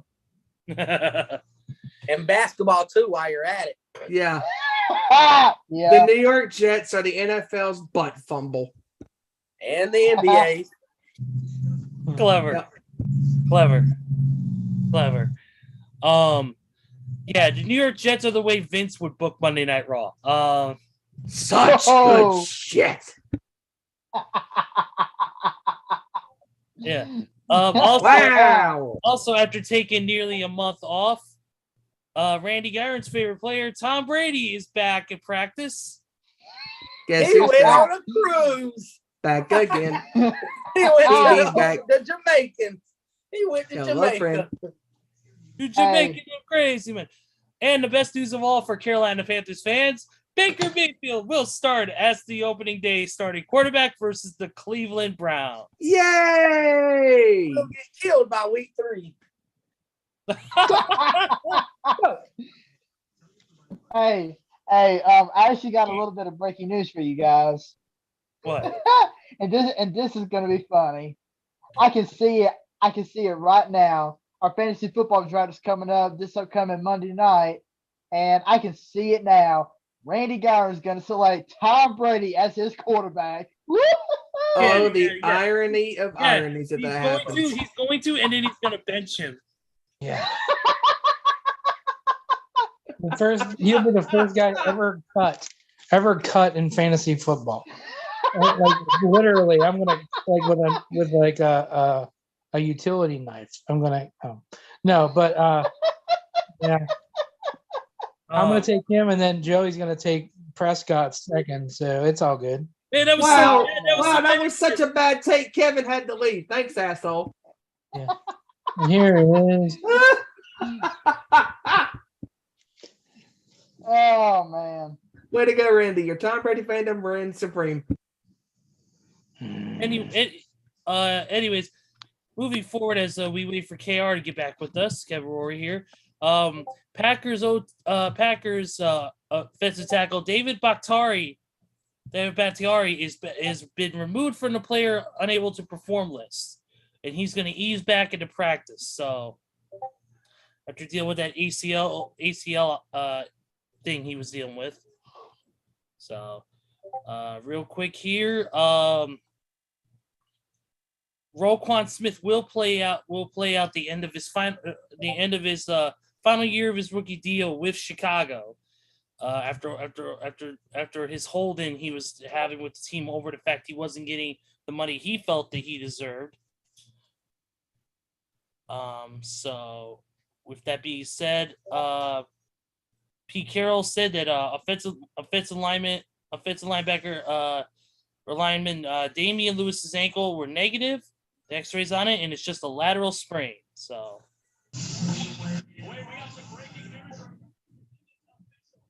the hell?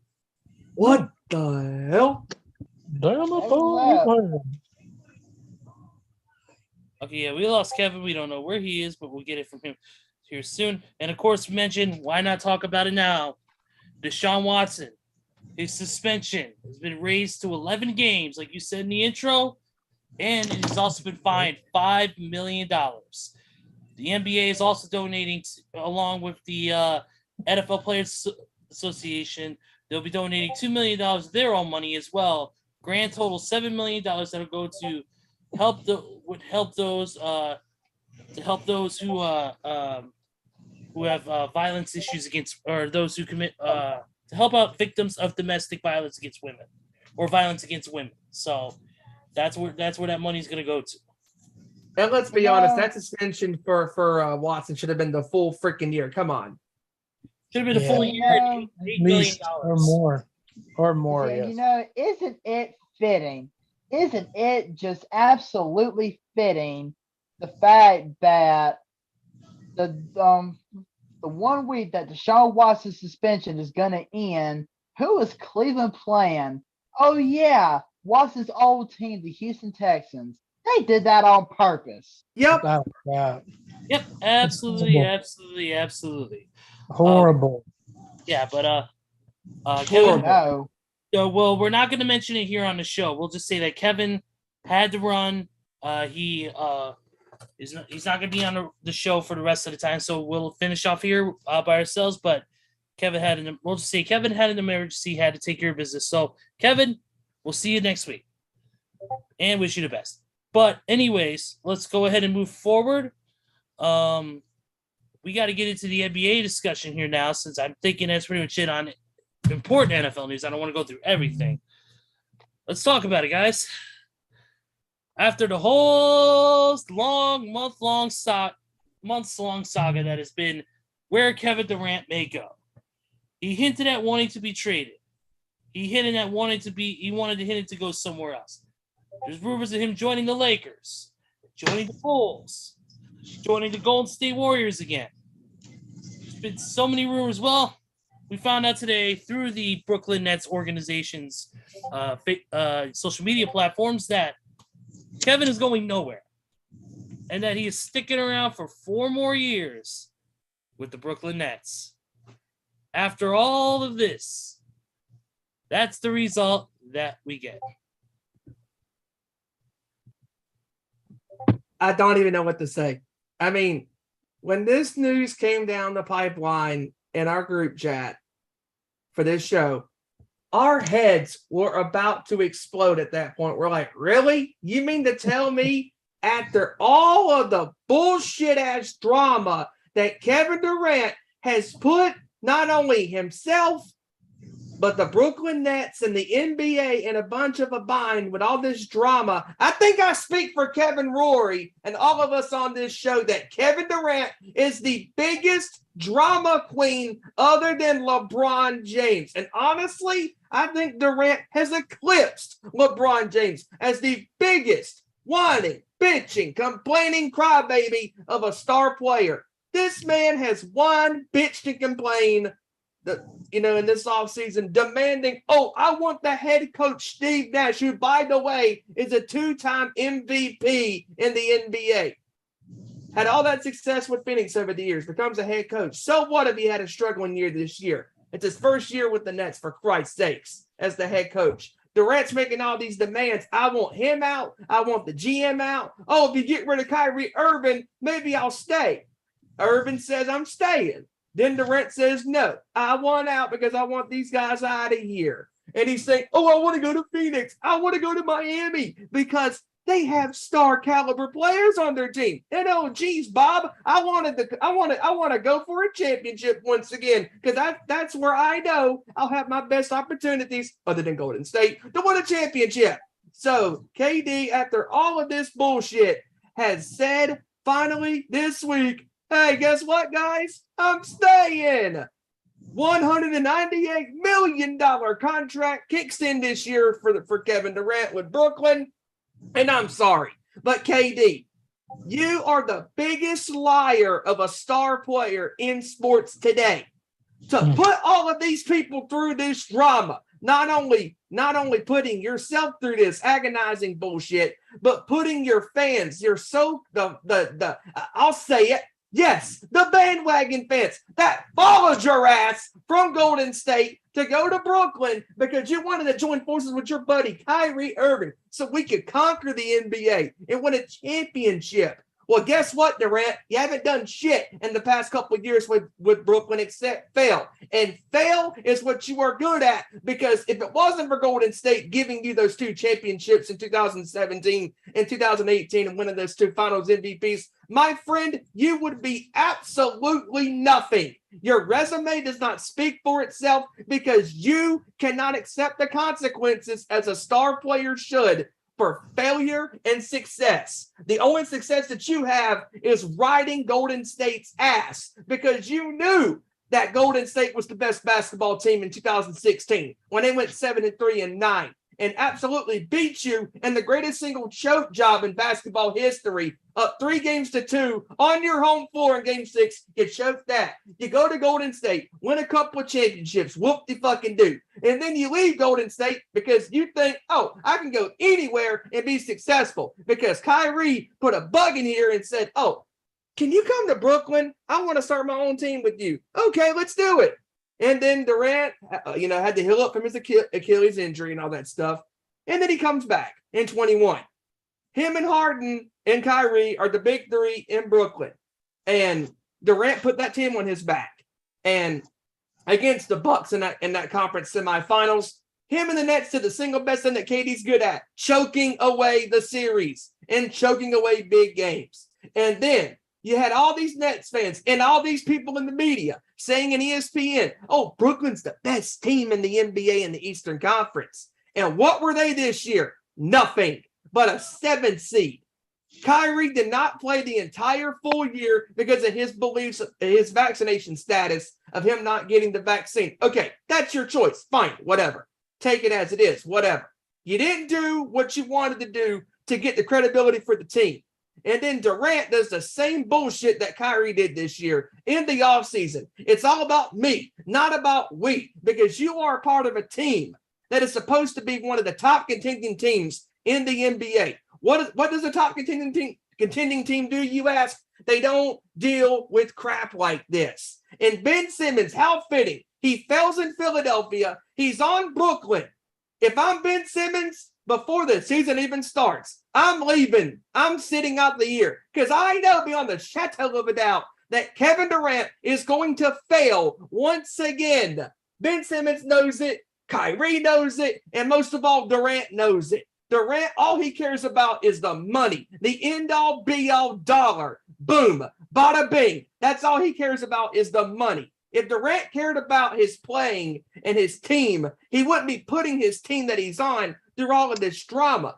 It is ridiculous that Durant did all this just to get some ratings, just to get some views at ESPN and around the NBA, because they know that the NFL is fixing to take over the sports world, this year when the season starts, because we know the NFL, in our opinions, is the kings when it comes to all the coverage because of all the stuff that goes on. And then, of course, you got the World Series in baseball. That'll dominate. And then you got whatever the UFC does.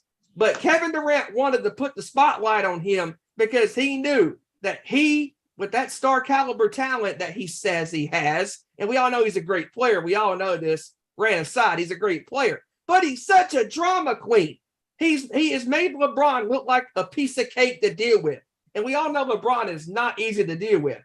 And it is so ridiculous what Durant has done, what he has caused. That is total chaos. Chaos within the Brooklyn Nets organization, chaos in the NBA, because Durant was making all these vouchers for, let me go to this team, let me go to that team. He's messing with us because he knows that he can get us talking. And talking is what we're doing. And talking is what I'm doing live on this show, ranting about this buffoon, because he's made us look like a jackass with all of the antics that he's done in the offseason. And Durant, I cannot wait to see you fail once again, not making it to the NBA Finals, because we know if you went to Golden State, you would be winning another championship. Why? Because we all know that Golden State will probably win the NBA Finals once again with all of the core, because Draymond Green said it best. No matter, I may not like that man because of his antics, but I will agree with Draymond Green on this one. He said, we don't need you, bro, because they don't need KD. KD needed him. And what did he get? 2 championships. Whoop-de-doo. And now he's with Brooklyn. It was a failure when he left Golden State, and it's going to be a continuing failing dumpster fire. Durant, you buffoon. You blew an opportunity to win another championship. Oh, wait, you don't give a damn about the championships anymore. Why? Because all you care about is the end-all, be-all money. I'm done. Anybody want to take this? No, they just all deserve each other. KD, Ben Simmons, Durant. Kyrie, they all deserve each other. They all deserve each other.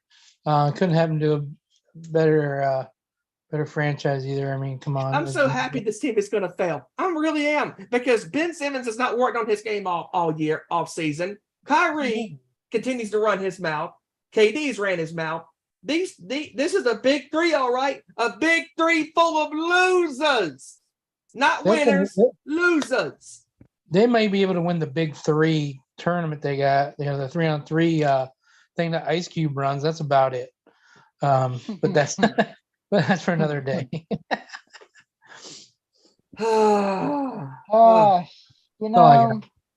It's pretty much plain and simple.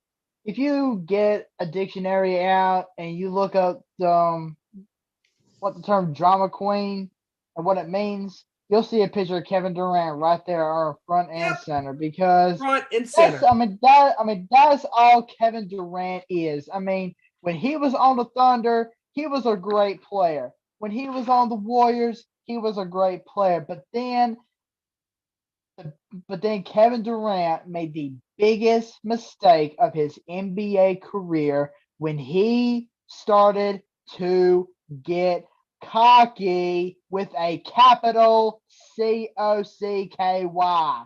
Yep. Kevin Durant started getting too cocky, started getting so full of himself, and now he's got to sit back and watch all these teams that he has played for in the past, except for the Thunder, be absolute successes on the NBA court, when he's stuck with a wannabe clown and Ben Simmons and a guy who's afraid of a little needle to go in his arm and Kyrie Irving, when you've got teams like Phoenix, Milwaukee, Golden State, Boston, who are completely loading up and are going to be threats in the NBA for years to come. I mean, Yep. good Lord, this whole Kevin Durant saga is making LeBron seem like the best thing since sliced bread, and he's making James Harden look like Albert Einstein, for crying out loud. Right? I mean, Joey, I mean- we all remember, Joey, real quick before you continue. We all remember the LeBron James decision, thing that he did in 2010. The whole television special. Durant should have been doing the same thing that LeBron did, except making a full fucking series. Exactly. I mean, Durant just does not know how to take the spotlight off himself because he's like, yeah, I'm in the spotlight. I'm going to be here for years to come. I'm the best player in the NBA. Boy, shut your mouth. Shut your mouth. You haven't done nothing in the past couple of years, and it's been proven on the court. Yeah, you could probably knock down a shot here and there, but as far as being a leader, heck, as much as being a follower, you had done Jack Diddley squat in Lord knows how long. And you seriously think that you're going to take a guy who's afraid of a needle in Kyrie Irving and a guy who leads a team chat just because he doesn't want to play in the playoffs and dresses up like a clown all the time and Ben Simmons and turn them into winners? Dude, no, sir, don't even start that mess. Don't even start that mess because it's obvious to me and to everybody else that you're just a wannabe, washed up NBA player who dies himself to be in the spotlight, thinking he's the best thing since sliced bread, when he's not even worth the fleas that land on a dog's collar, for crying out loud. So He's what, 36, Joey? I think he's 36, right? I mean, quit that nonsense, KD, and step out of the limelight and let players like Giannis, Devin Booker, Jason Tatum, let all those guys, Jaylen Brown, Stephen Curry, Draymond Green, let those guys stay in the spotlight and get your ass up out that spotlight because you don't belong there. You haven't belonged there in so long. Sit your butt down on the bench and just suck it up. It disgusts me how ESPN and all the major markets still, even though they said, oh, he's re-signing with the team after all of this, or I wouldn't say re-signing, he's rejoining his team, and to be technical, his 4-year, deal starts this year. And that's a lot of money.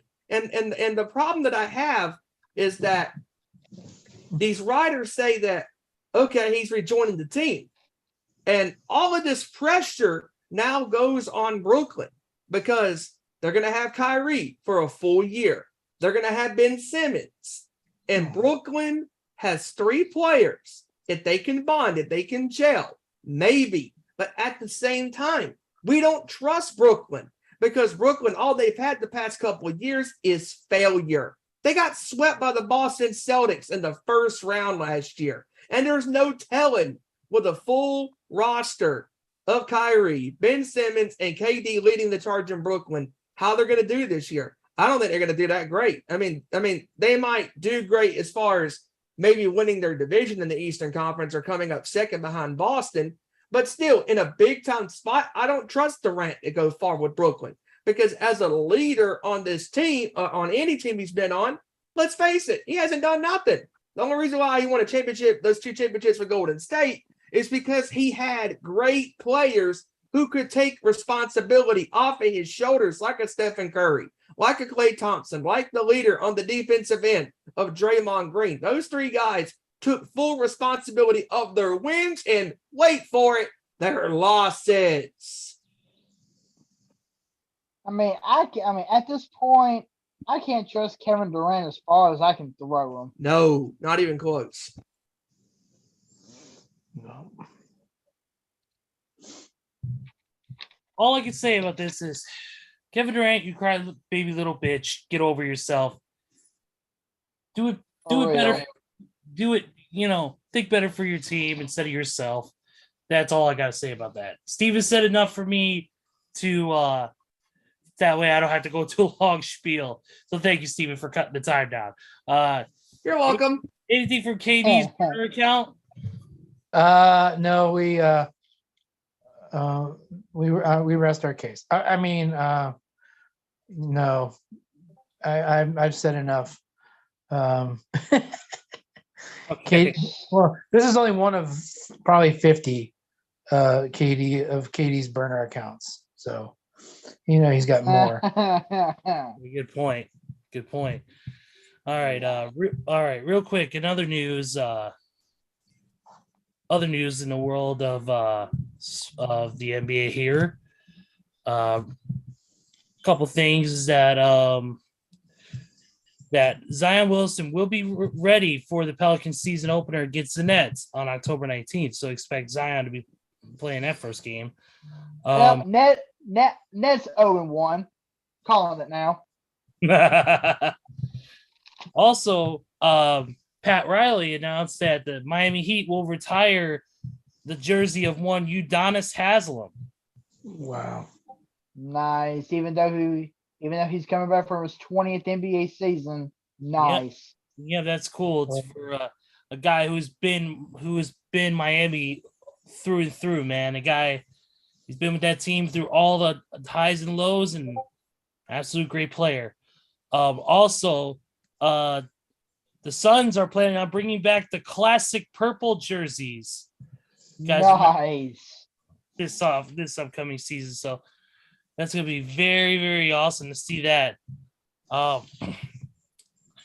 2 trade targets for the Lakers are currently are Bojan Bogdanovic and Patrick Beverly. Oh wow. So the Lakers are also speaking of them, are also considering bringing back Dennis Schroeder to the team. Dang. Absolutely. I don't think that's a good idea either, but hey. Yeah, Hey, but what do we know? yeah, Neither was signing Westbrook, but they did it anyways. yeah,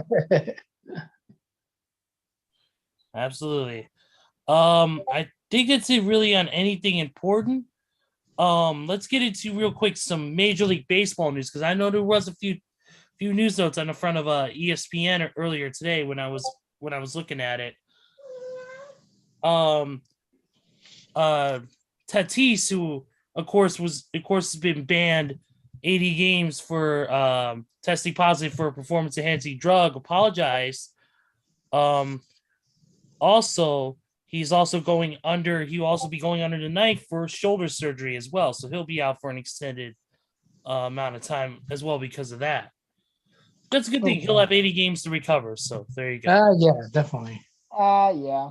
The Los Angeles Dodgers pitcher Walker Buehler will undergo his second Tommy John surgery to repair flexor tendon as well. So he's done.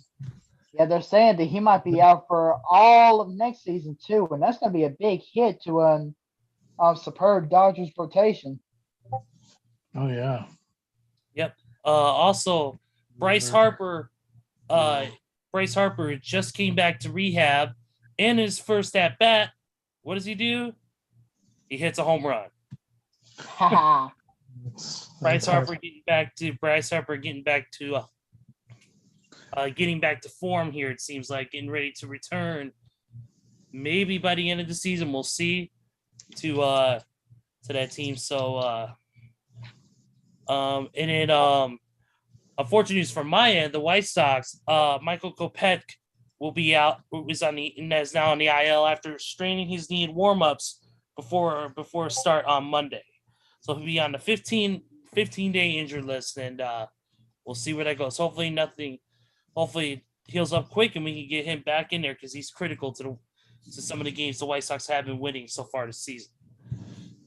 But I think it's pretty much it. Does anybody else have anything to say? Oh, wait. One thing I do gotta say was this past weekend. Oh man. Oh, I know where you're going with this. Yeah. I know Yes. Yes. Yes. Congratulations to congratulations to Leon Edwards, who shockingly dethroned the Nigerian Nightmare, Kamaru Usman, and is now the new undisputed welterweight champion of the UFC. Congratulations. That was I an mean- excellent kick. I mean, Oh my that- God. I mean, what a fight that was. I mean, I didn't see the fight itself, but in the first 4 rounds, Usman dominated the first 4 rounds, hands down. Leon Edwards couldn't even hold a candle to what Usman was doing in the first 4 rounds. But then right there in that 5th round with 56 seconds to go, that kick to the side of the head knocked him out Boom. cold. And I was like, dang, And man. that's the thing is, Joey, that wasn't a kick to the side of the head. That was flush on the jaw. Oh, That was yeah. front of the face. That knocked him stiff. The timing had to be perfect, and it was perfect. I mean, Yeah. it Like- was incredible. I mean, getting dominated the majority of this fight, he won the first round, and then Usman won the second, third, and fourth, and then the first part of the 5th round, and he lost. Just insane. How the old saying is true: you're never truly out of a fight as long as you truly believe in yourself. And Joe Rogan hit it on the head during this fight that he was very frustrated. Edwards was very, very frustrated, missing punches, missing kicks, missing takedowns and stuff, just getting his lunch and dinner handed to him on a silver platter by Did you Usman. see And it? I mean, did you see Joe Rogan's face whenever that kick connected to Usman's jaw? He was like, Shocked. "Oh my God, did we just see that?" I mean, my Lord, his face and his eyes lit up like I've never seen before. the people in the arena, the announcers, everybody involved at that pay-per-view, stunned is an understatement at this point. I mean, what a gutsy kick that connected right on the money. I mean, just talk about swinging for the fences when you know that you're going to lose this fight to Usman and he's going to retain the championship, because the judges on their scorecards had him winning this fight if that kick did not connect and if he survived that 5th and final round, because Edwards knew that he was down on the scorecard and he was down in the fight, because he knew that in his heart that he was done as far as he thought that he was done. But he knew if I can just time a perfect kick, he could do it. And damn it, he did it. He shocked the UFC world. He shocked the entire sports landscape. Just absolutely a gutsy championship victory, and well-deserved. Absolutely.